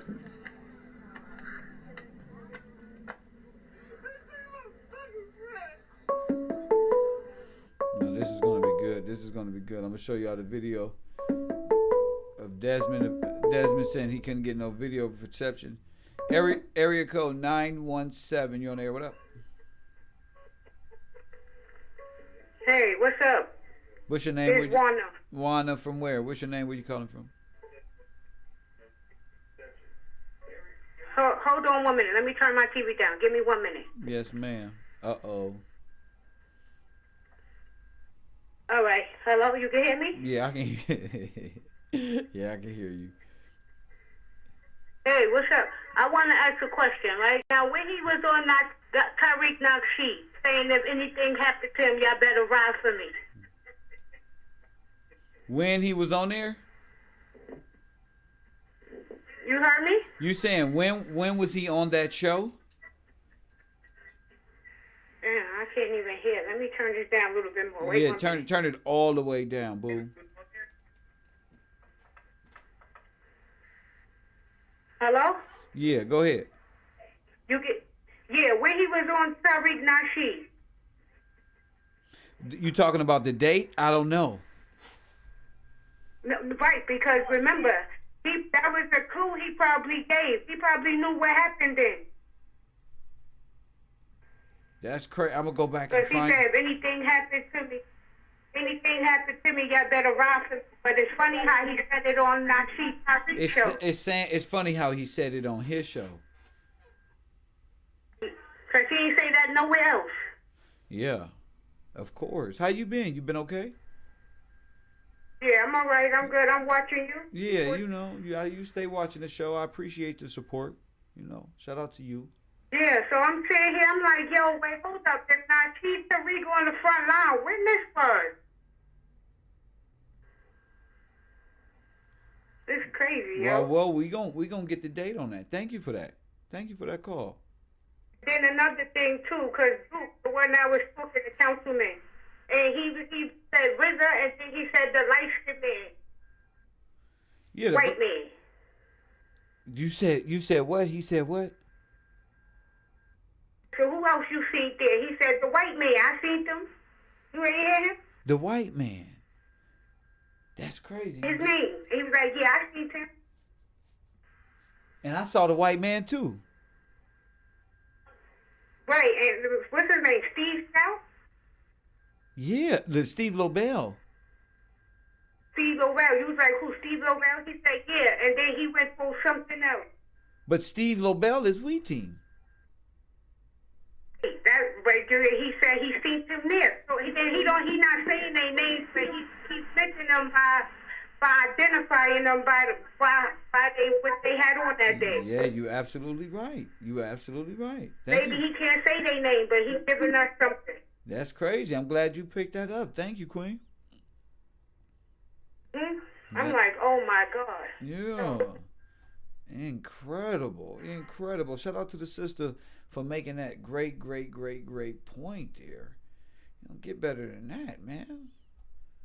Jeez. Shout out to the family. Shout out to the...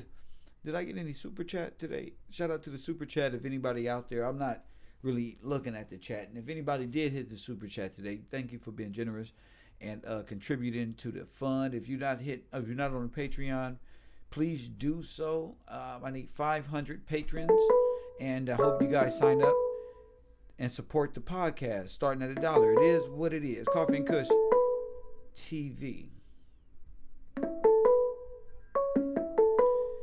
Area code 323 Los Angeles. You in the building? Hey, Coffee and Kush TV. You on the air? What up? Yeah, if I was calling you because the guy you got the picture of on the screen. Who? He's across the street from right now. Wait. So I could go right over to where he is and make him call into your show. What you talking about? What guy you talking about? If you have a guy with a picture that was at the scene. I don't know if you said if he was part of the We Team or all that. Which one? I got a few guys. Okay, not RZA. RZA, you always so RZA with the hat. Now it's another guy that you've been talking to about being at the scene of the crime. That has a hat on. You got his picture on the screen now. With the black hoodie? With the black hoodie and what you say he was with the mayor. Yeah, he just called in. That's who I had an interview with. Okay, because I was on him the other day. He was supposed to call in yesterday because I walked in and he was watching your show. Yeah, he just called in a while ago. You know, we talking about it right here. We talking about it right now. So, thank you for that, bro. Okay, yeah, let me tune in, man. I'm late for class, No, that's man. what's up, bro. That's I was just making sure he called in. I didn't know if he called. Yeah, that's what's... Thank you for that, brother. Okay, brother. My man.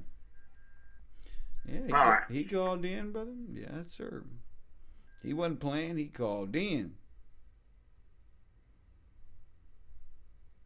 I'm here. We're just going to go over the video.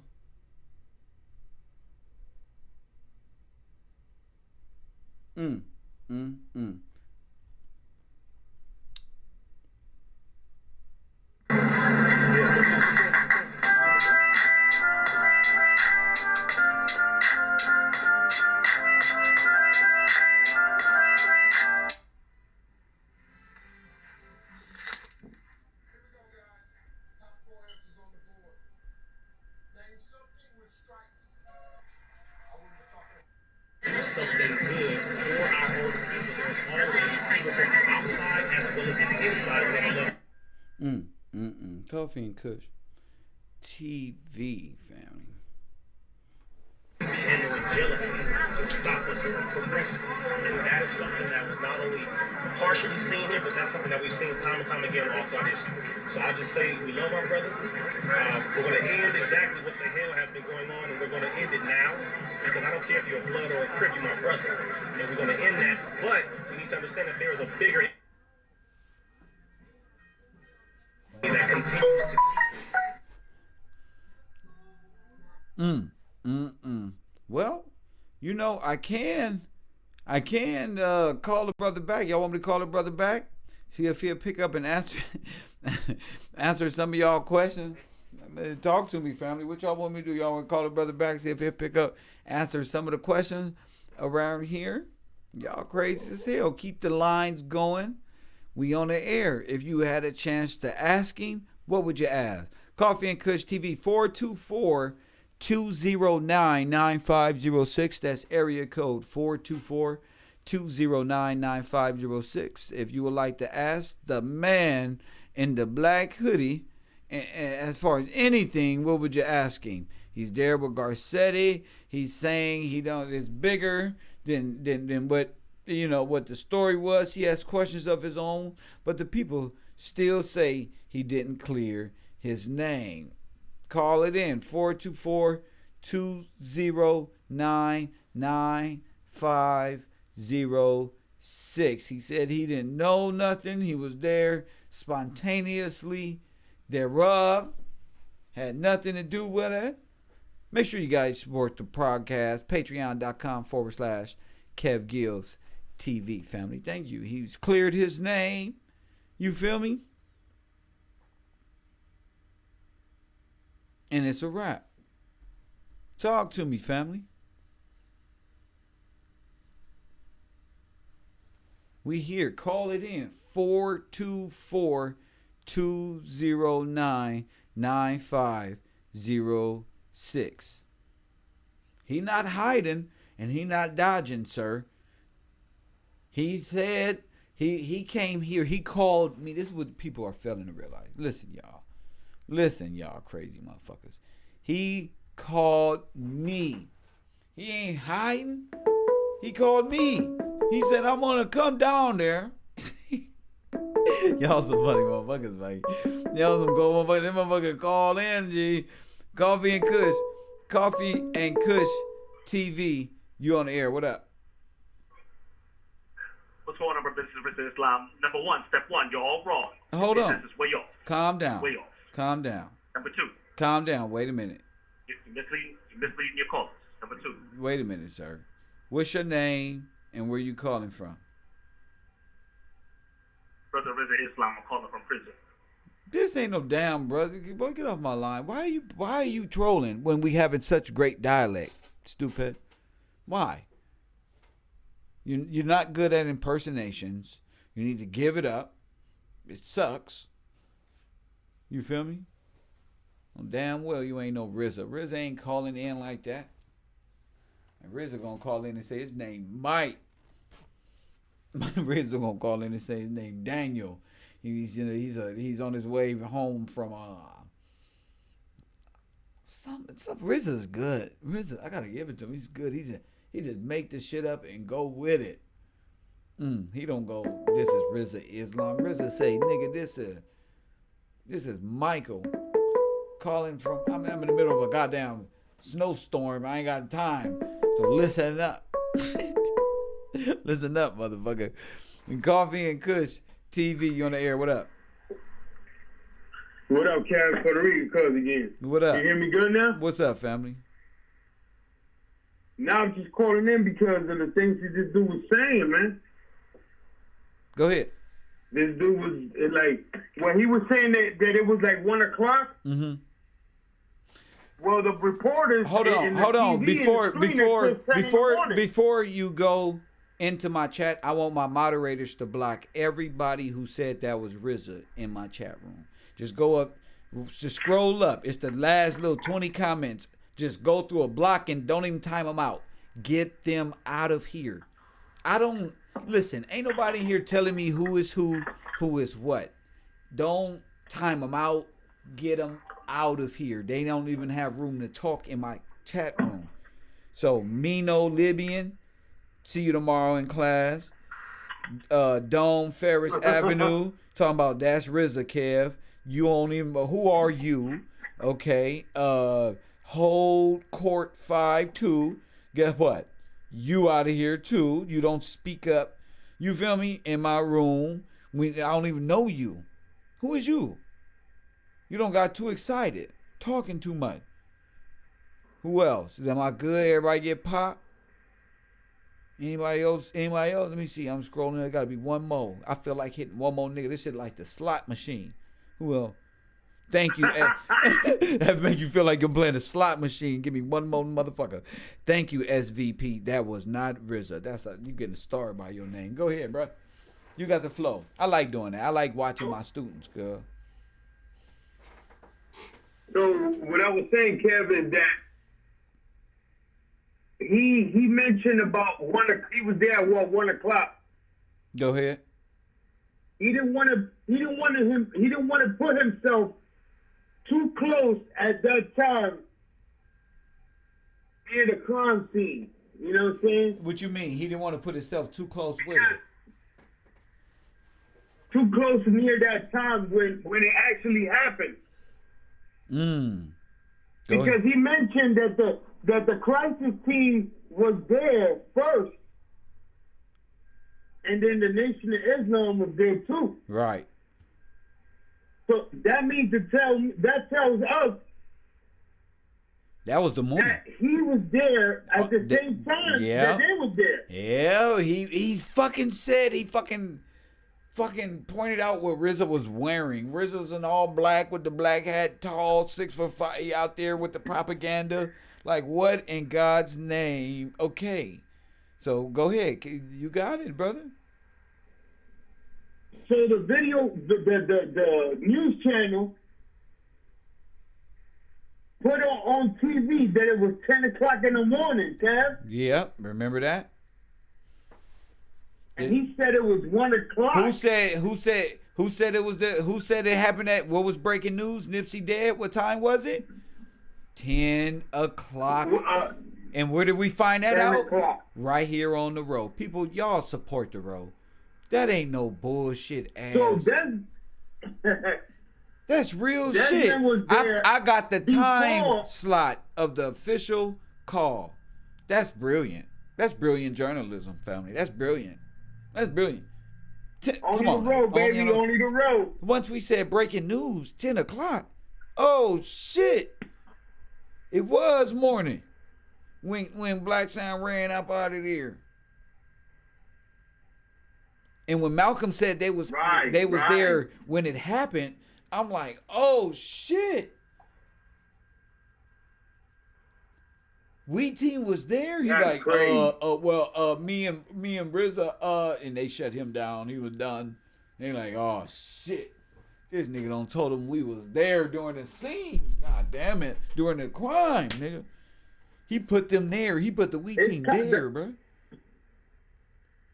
The common denominator is the mayor. The mayor has the ties with the NOI. I don't want to even get to that. I want to stay right here in the realm. We'll get to the mayor tomorrow. All right. Because that's just another fucking brick. You know what I'm saying? Another brick. We'll get to the mayor. We'll get to these guys in a minute. There's the white guy. He brought up people on the roofs. He brought up the white dude. He brought up Steve Lobel. All that shit is going on. But he didn't know the dude with the Laker outfit. He didn't know the girl he hugged. He not knowing that he's in the middle of the weed team orchestrated crisis actor manifestation. He doesn't know this. That's what's weird. I'm like, he said he was looking for signal. Go ahead. He was looking for signal. When he popped up in the screen. So did the Caribbean lady had an antenna that he was chasing her around? Did the Caribbean lady have in her camera that what? It's like the Caribbean lady had the cell tower that he was like going around like behind her. He was chasing her around the area. So you think she was chasing him around when this was on? You think? Okay, let's watch it again. So you believe, okay, that's what I asked him. I said, was she chasing you around? And he said, no, she wasn't chasing me around. I was looking for, but you think she was chasing him around looking for him? Well, he wasn't looking up to see if he sees any cell towers or any signal. He was directly looking at her. And then he went in the same direction that she went. It's no coincidence. So, yes. But the fact that, Go ahead. I'm tripping about this light-skinned girl right here playing her role with this bag on herself. It looked like one big organ. She got a bag on her. She got her hands like on her shit, bro. That shit, wow, B. I don't trust these women at all, bro. The women, I don't trust. Go ahead. But the fact that he said it was 1 o'clock, he couldn't say he was there early at the right time. Why? Because then they're going to ask him, what was he doing? What was he doing there? What was a councilman doing there? Is that what you're saying? Well, yeah, and why did he even present himself as a councilman? He said he's a business owner. Well, yeah, he didn't and say. And why he took off, after he was done talking with the cops, he took his badge off. Oh, shit. Say it again. And who has their work? Wait. Say it and again, who has bro. their work? Yeah. Say it again. Let me, so people can understand. What? Take your time and say it. I don't. What he meant to the community, if you want to look Go at ahead. it right now, So as he was talking to the cops, he had his badge on, his ID, his job ID. Right. And then when he was talking to the reporters, he had it off.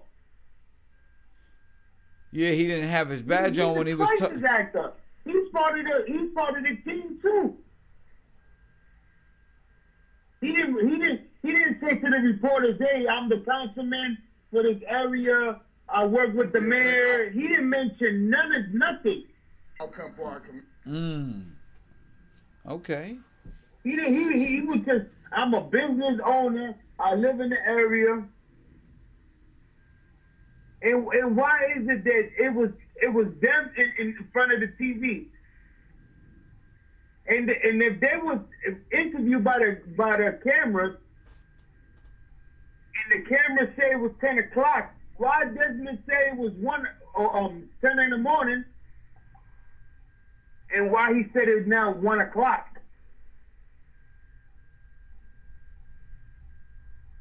Feel me, Kev? Yeah. That time lapse, he tried to take himself away from being at the crime scene so early. Because then we would have been looking at him like, so why were you doing so early there?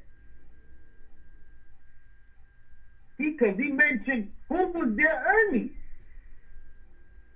The NOI, the cops, and the crisis team. So the police was across the street on the roof? Yeah, you know. Oh my God. Oh my God, bro. And remember that the LAPD has a case, an internal case pending right now. Internal affairs case pending. Pending. Oh man, it's getting juicy, Kev. Yeah. Yeah. Crazy, man. But I'm gonna let some other callers call in, cause I'm still at the fraud department right now. Thank you, brother. You already know. My man, I was just looking at something crazy, but go ahead. Thank you, G. My man, hold it fucking down. POP, hold it down. Shout out to the people who really supporting the show, man.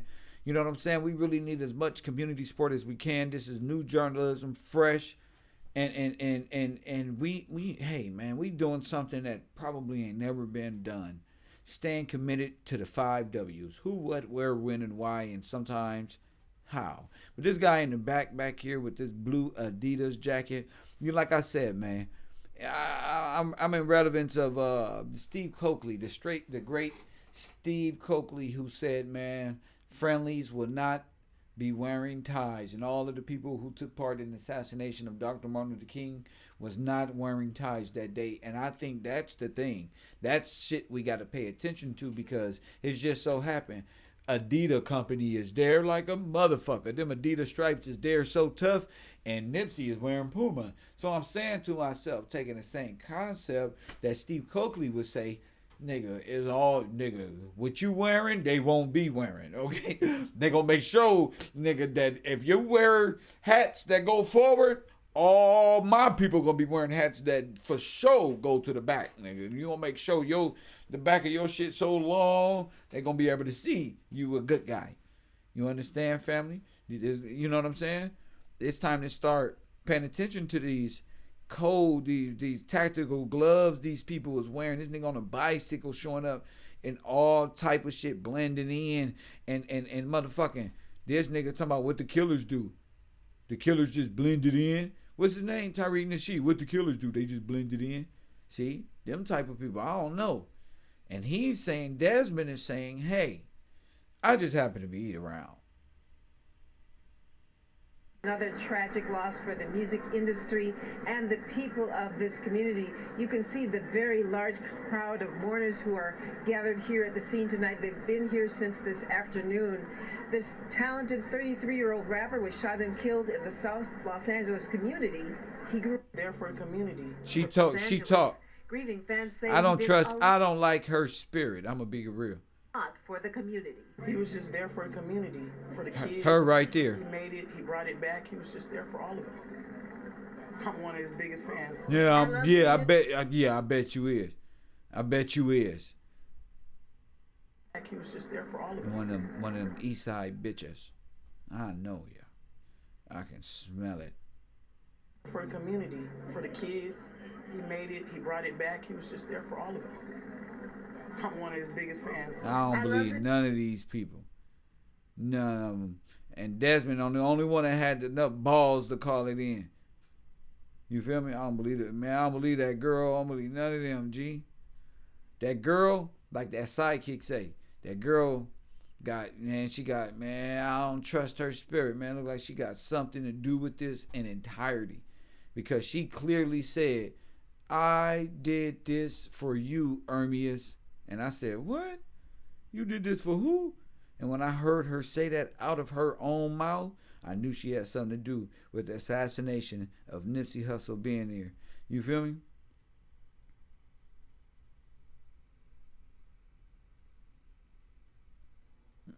I just knew it, family. I did this for you, Ermias. I want to play.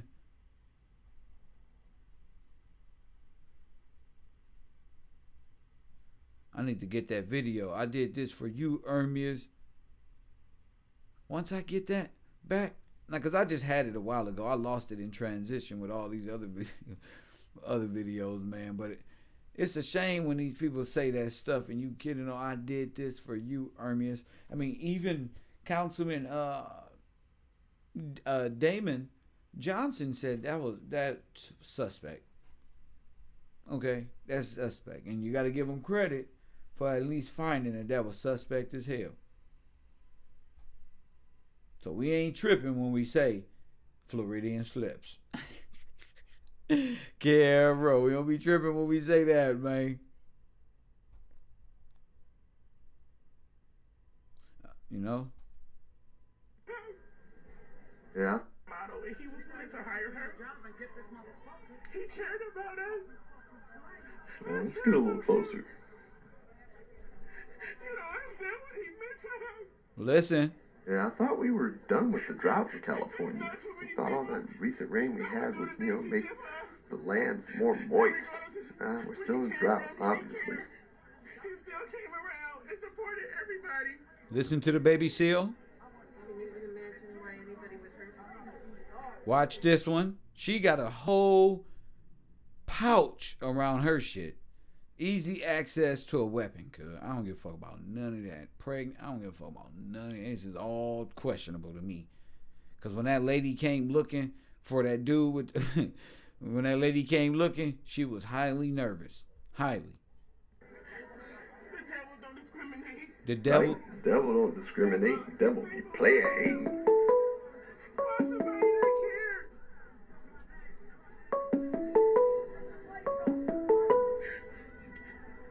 I did this for you, Ermias. I love you forever.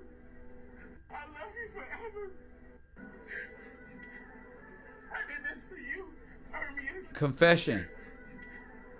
I did this for you, Hermes. I did this for you, Hermes.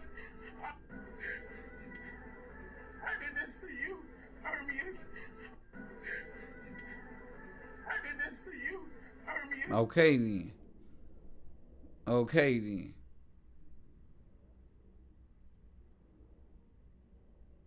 Mm. Mm. Mm. Mm.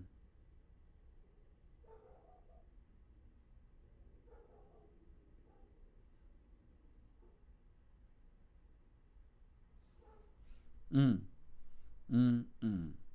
I did this for you, Hermes. Now, if y'all already know, the sidekicks already said, girl, you know you had something to do with this. And then who came on out? Big Mama. Anybody want to send me the Big Mama's video?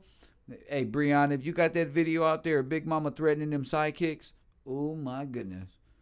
Oh my goodness. And then that's her daughter, and then that's also being Sister Charlie. Oh my goodness. See? We already got them. We already solved the whole thing. Okay? We already did it. I'm just waiting for y'all brains to be like, oh shit. No. Like, oh shit. That's all I'm waiting for. There should be media at my house any day now. Just Kev GIllz, you the baddest motherfucking reporter in the world. How did you do it? How did you do it? Jeez. It ain't odd to me. It's clear as day. It's clear as day. Her mama is Charlie.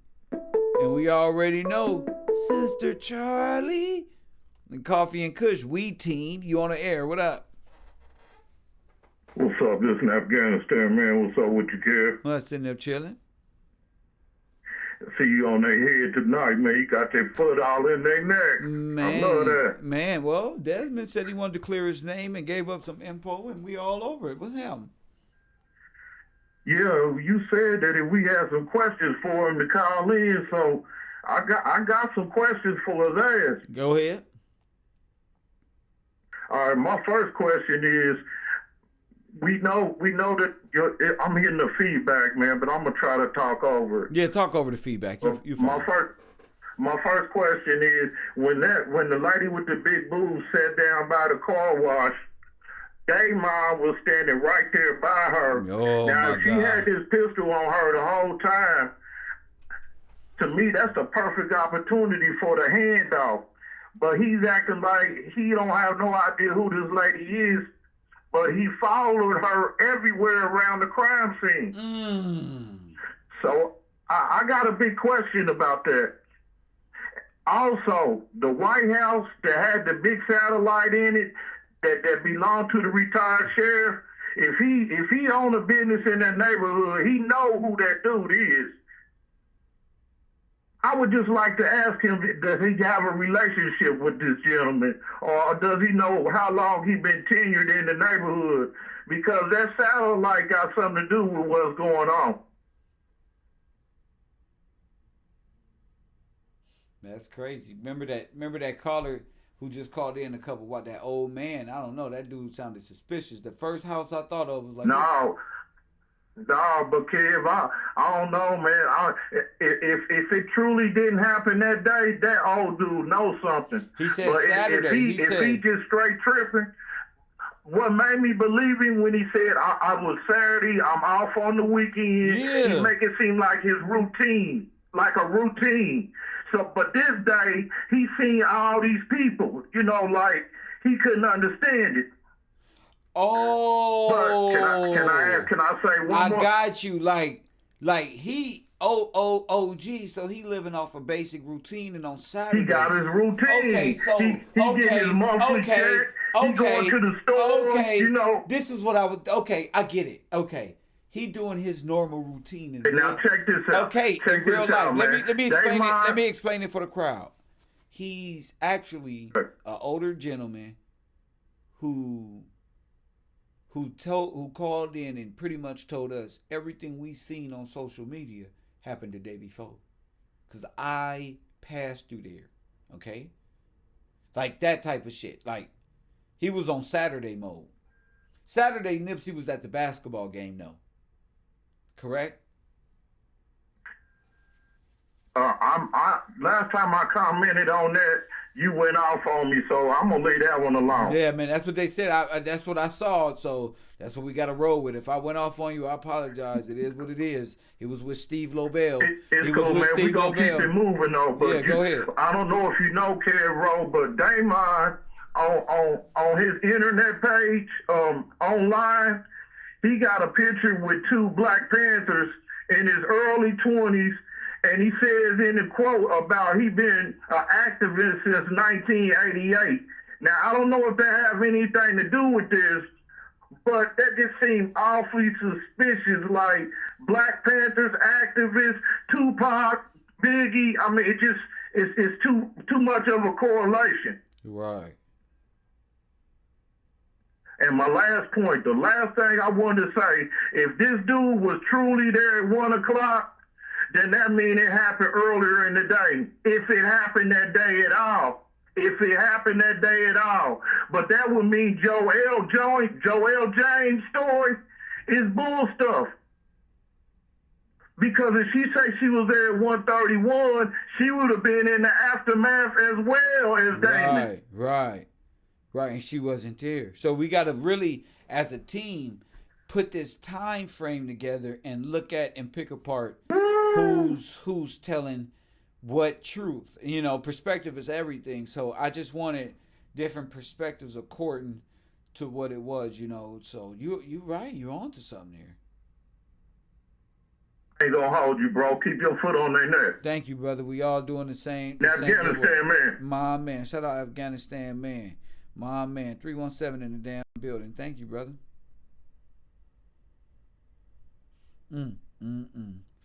What a day, what a day. What a day, what a day. What a day, and the conspiracy hour just cannot die down, just cannot discontinue.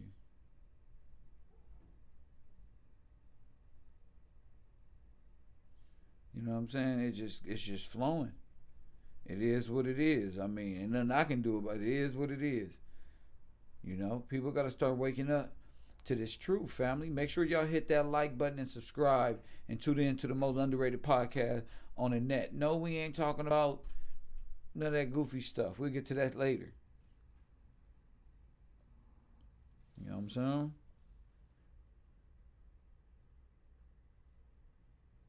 Anyway, let's go.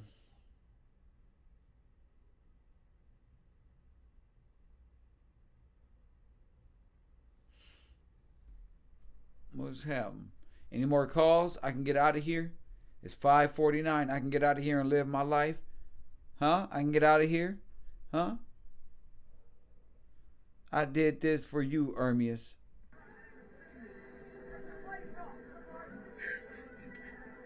I did this for you, Ermias. I love you forever. I love you forever. I did this for you, Ermias. I love you forever. I did this for you, Ermias. I love you forever. You're gonna always remain relevant to me. And roll into they killed. And what people don't understand is the We team is the crisis actors. So they thinking it's a fake story because they look at the conspiracy dudes is laughing like they solving something. So they saying, oh, this is crisis actors. So, haha, it ain't even real. The government is doing this because of whatever. 100,000 views. Haha. But no, stupid. Joke's on you. It ain't the government. It is crisis actors. But that don't mean nothing didn't happen. You just got to figure it out. That's it. There's crisis response teams. There's all type of shit going on. Propagandists. And you got to learn how to pick all that shit apart. And know what's in and what's out. What you really looking at here. How to get a grand conception of this, not just to be conspiracy hour and calling people dumb to put yourself above them. Here come they rolling these tapes. It's crisis actor for a reason. To blend in, to do this. Tyreek said it best. What they do, blend in? Well, you got an Adidas jacket on, don't you, Tyreek? Yeah, blend in. You feel me? Distract. Do what you do. You know, you just heard the woman say, I did this for you. Her mama is Sister Charlie, who was indicted. You understand?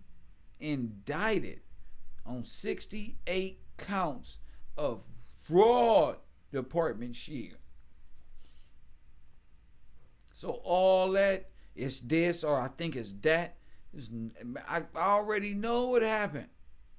I'm just waiting for you people to catch up and realize that this is the realest podcast. That's all I'm doing. You feel me? I'm giving y'all Sister Charlie. We going into the white man, the snipers, all that shit. This is yours truly, Sister Charlie. Which is the mama of you know who. You feel me? So if this the Sister Charlie is the mama of this girl, and this girl is sitting up here talking about I did it for you.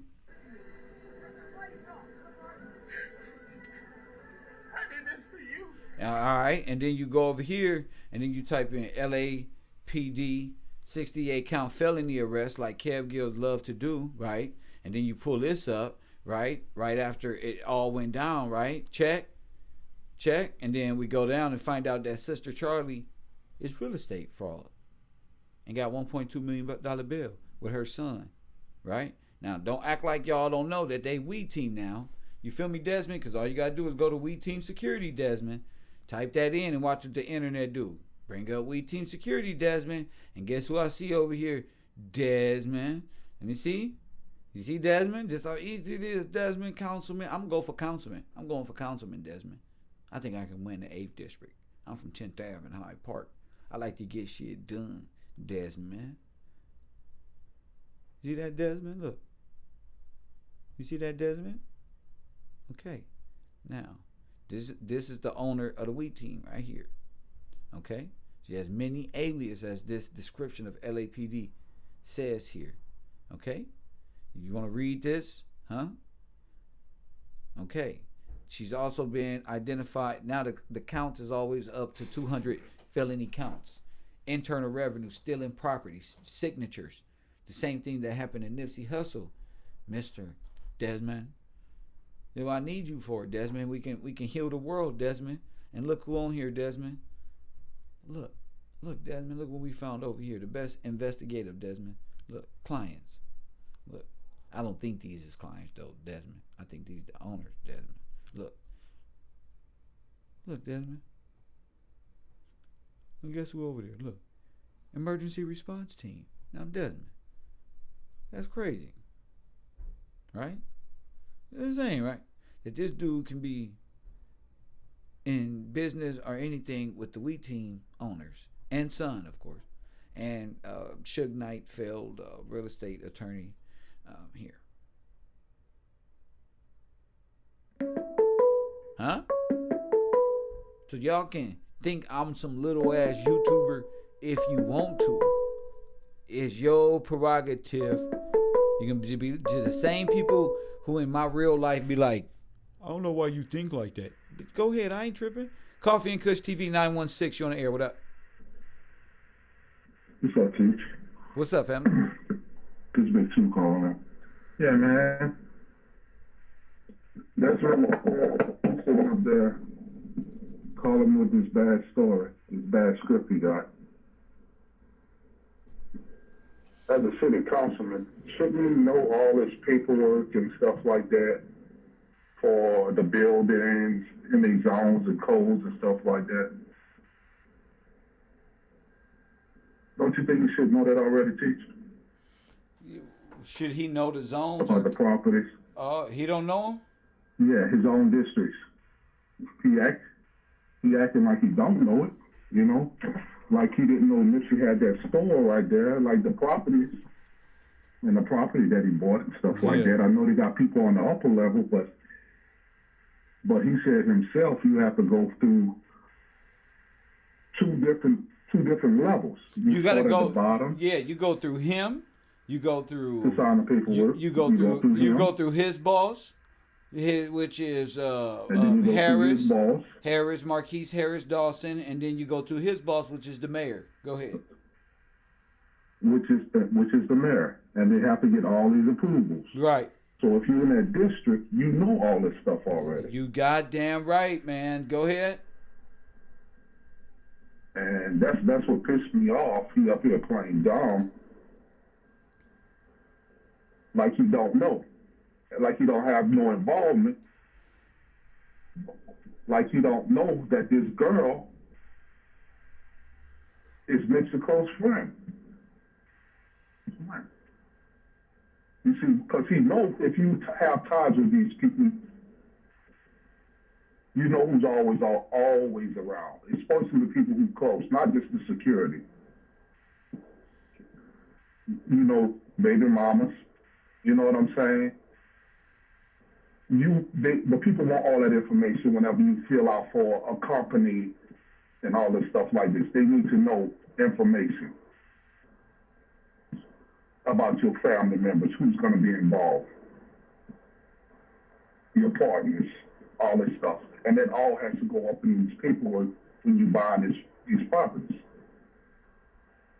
It's not no simple social security number in a face. You know what I'm saying, brother?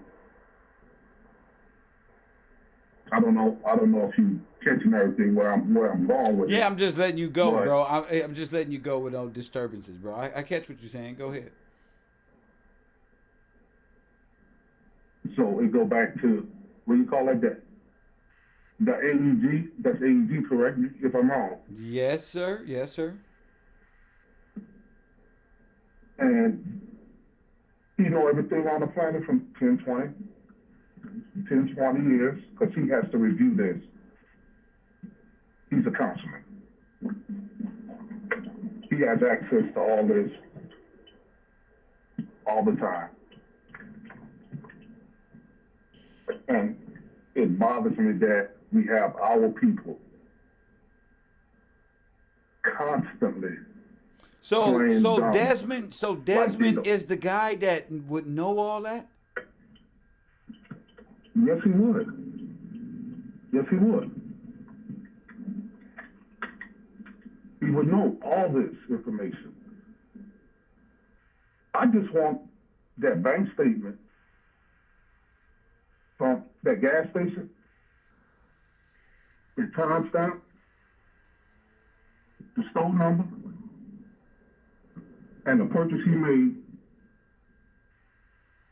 is the reason why he was there. Now that's the receipts I want. He said he was just buying something. He was just there to get gas. Happened to bump into it. He got a gas receipt. Maybe he needs to present that to the agents who's actually the real police, like they say on the wire. Yeah. Why? Because right now we on the wire. You get what I'm saying? Yes, sir. We on the wire right now, live. Live on the wire. So you need to present some information, bank statement, something. Well, thank you for that, brother. Let me get to the next caller. Oh yeah, brother. Man, thank you so much for the call, brother. Thank you so much. Jeez, oh boy, own it like a mug, man. People is on it tonight. Man, I commend everybody who's calling into the show and taking part in the show and who enjoyed that little interview that we had with Desmond. Maybe we can get a part 2 when Desmond. He did say he's on. I just wanted people to vent. I wanted to review the video, review the questions, so I'll be able to answer them, ask him some of those questions that you guys got now, tonight or tomorrow, whenever he would like to come back on. And that was actually dope. That was dope. So that's a lot of questions. So, you know, a lot of people. Desmond didn't get any fans tonight, but shit, he held his composure. He kept it. You know, he stuck to the game. He stuck to his what he know, and he didn't sound unbelievable other than what you guys are saying he was. So we'll get him back on the show. We'll try to get him back on and explain some of this, some of these worries that you guys got. Let me see here. Let me see if I got. Run through these bad actors, Kev. Hey, thank you for the super chat, folks. Great. Get down. Hey, I'm not going to be playing any more corporate music on my channel, getting flagged, and we're growing over here, so I just want to get enough compensation as I can for the work that for at least 30% of the work that I put in. I got to get some get back. Spend a lot of time online and spend a lot of time researching with the team and coming up with these conspiracy nights, and now we getting people to come in, and this is big. This is big. I mean, DAYMOND opened the door for truth on the internet. I gotta applaud him. I mean, they got New York, bring out Hassan Campbell. This is how you do it here. Like give them a chance to say, ask some tough questions, do a part two, take it all in, breathe, not try to cram it all down your throat with victimization or something like that. Just let the people talk. I mean, Desmond did a good job at what he was doing, so he wasn't like RZA, he wasn't like Malcolm, so he's pretty smart. But we get into them zones and what Desmond was fighting against, AEG and stuff like that, like the last caller was saying. Shout out to y'all. Let's see who else up in here. 305 Florida, Desmond Johnson interview. What do you think? Hey, okay, remember, okay, now everybody was talking about the game, right? And that he was just coming off a flight, right? Who? Nipsey. Remember, well, I've been hearing on the chat like the gang was out of town or something. Nipsey couldn't have been in California that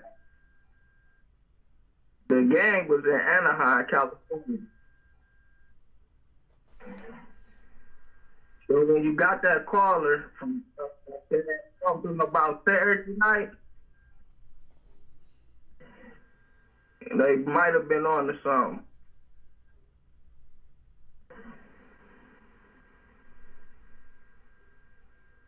I can't verify the time it was, but it's about Anaheim, California. The 28th and the 30th. So you saying the game was there? In Anaheim.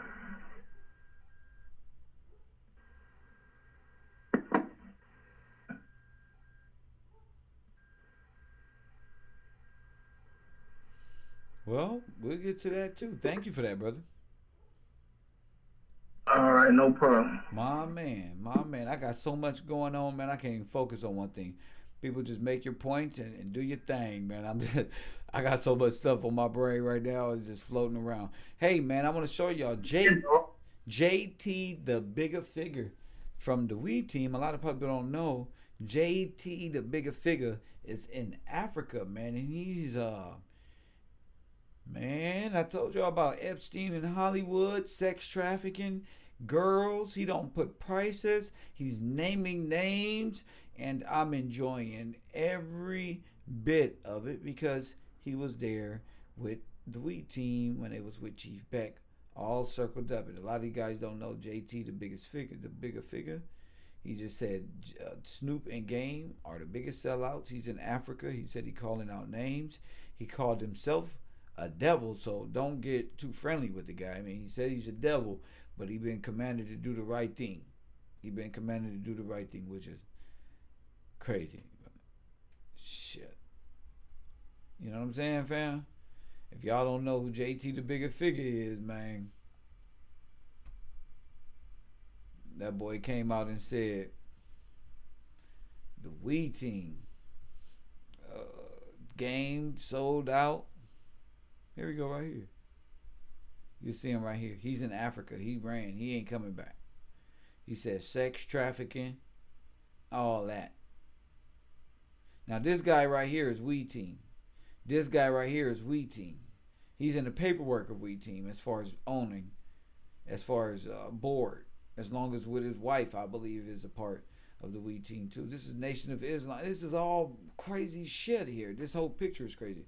But that's him, and he's exposing it all. And like I told you guys, the road is a whole different breed. You know what I'm saying? Once we hit the scene, everything is going backward. You know, you say the Most High ain't gonna use Kev GIllz to expose it all, you know, and JT, the bigger figure, you know, a devil in the game, as he say. You know, he seen this shit coming up. You know what I'm saying? He was just paying and doing all this shit. You know what happened? Niggas gonna run to Africa. Niggas run to Africa. Because they know they in trouble. Okay? Niggas run to Africa, nigga. And then get on the live stream and say they ain't coming back and I'm going to buy a building over here. You ain't buying nothing. You niggas is running. You better run. You niggas better run. Feds is everywhere taking you niggas down. You niggas better run. Pimps. Y'all see what happened to them niggas up there in the Bay? Don't run now, though. Don't run now. Don't run now. Now it's about Allah and God, and they took in the girls and the 10,000. Yeah, you better tell it all. You better tell it all. 10,000 a girl. You better tell it. That's right. There's a lot of fraud departments going. There's a lot of people just revealing this. There's a lot of demonic energy in the air. People just telling on themselves that that's that spirit just gotta come out. Just gotta come out. Nothing you can do about it. You know what I'm saying? So when you got Sister Charlie's daughter talking about, I did this for us. You did what? You got him there? What'd you do? And how you just happen to be in a picture with Desmond. Desmond, you gotta come back and they got more questions for you, Desmond. They got more questions. Like, what's in your pockets, Desmond? You got access, you know. Come on now.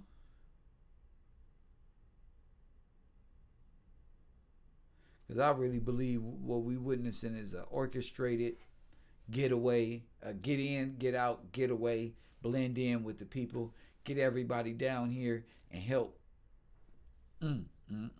We'll get back to that.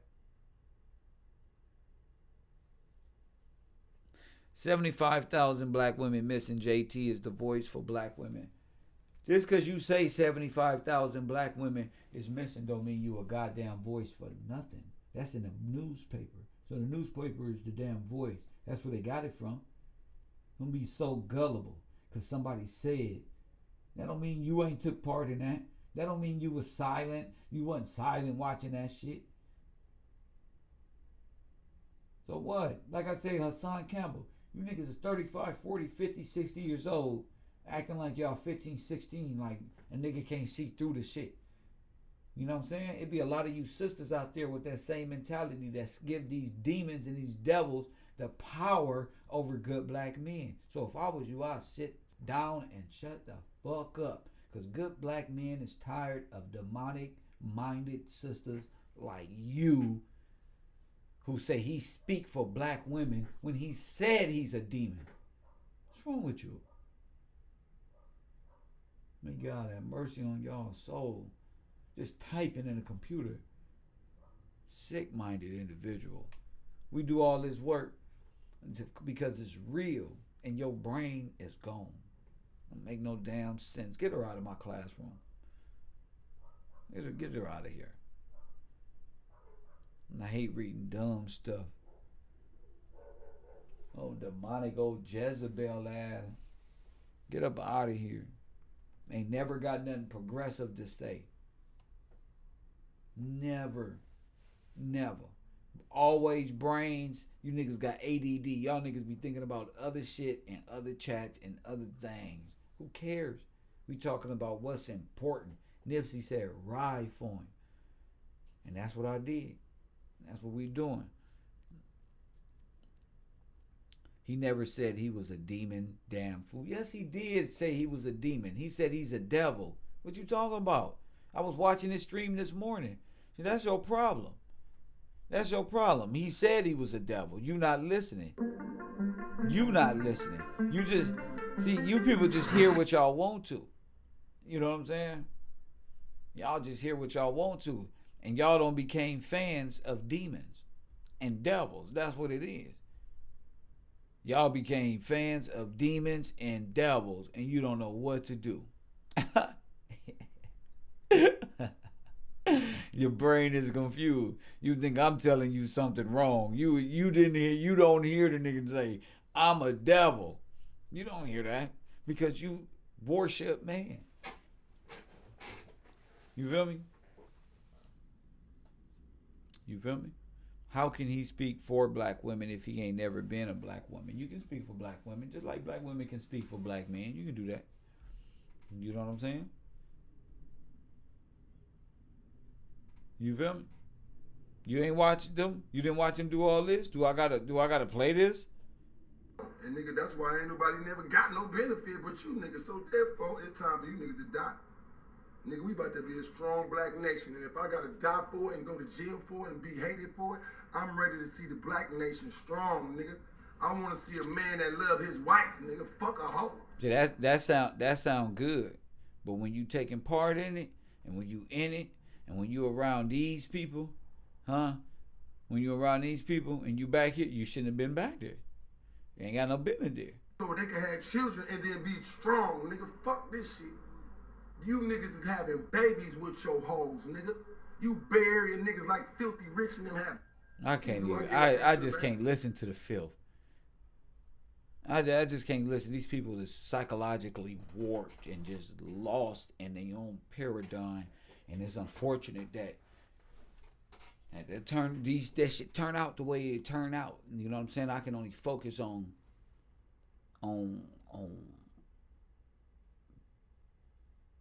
us as an Afro-American people. I'm not African. A lot of these people is foreign, and they came here and adapted to our culture, but still got the mind frame of where they come from. Some crazy shit. I'm not African. You know what I'm saying? So, you know, all that I'm a devil stuff and all that stuff like that, I'm not here. Lord have mercy. Coffee and Kush TV.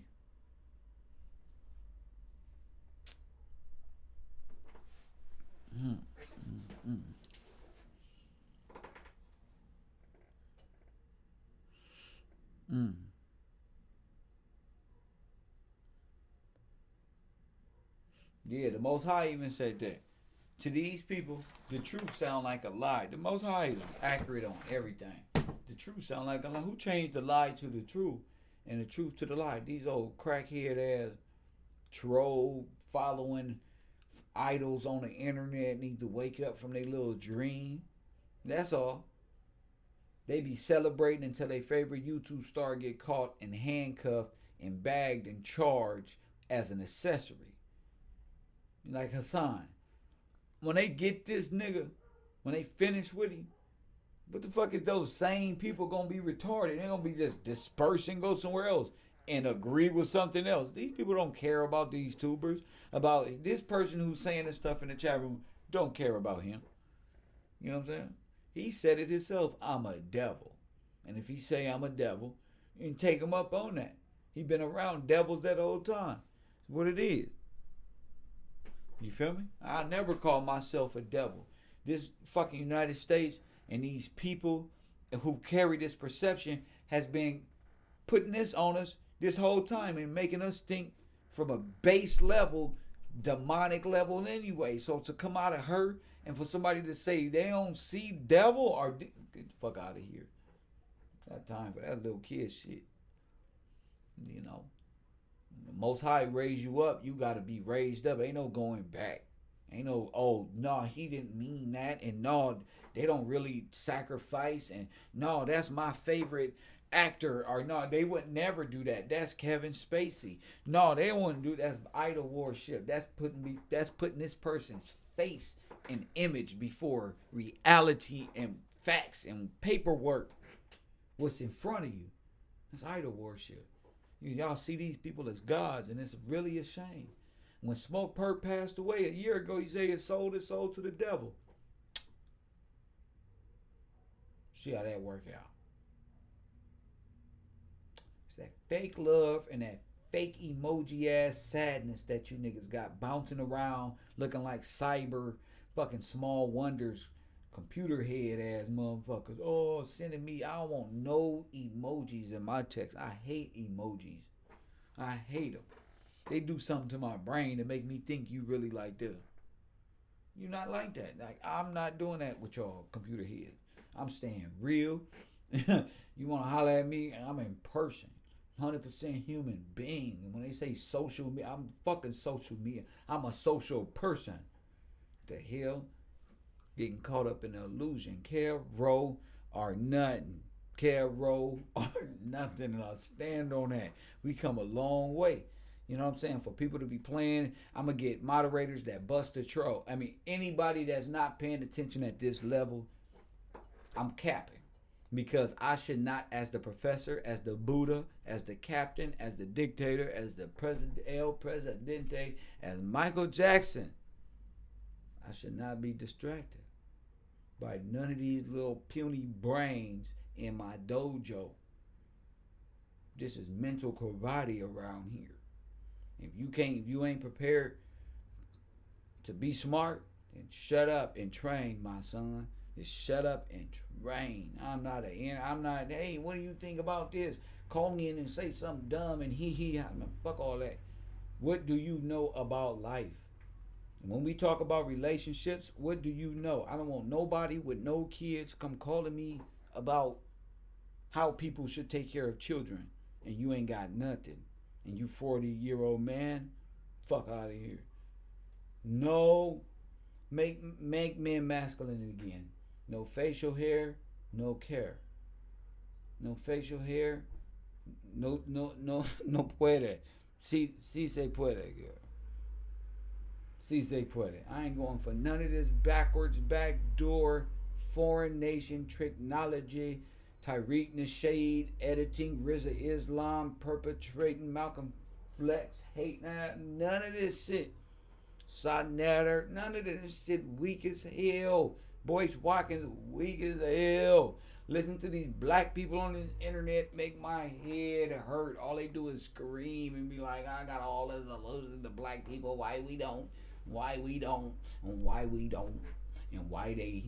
And why they? It's the same shit. Like black people on the internet is about to get together. Get the fuck out of here. Destruction is at hand. Carol. And we don't want to save nothing. We just pillaging the community, cutting off the men's head, taking the women and the children. That's it, G. Carol.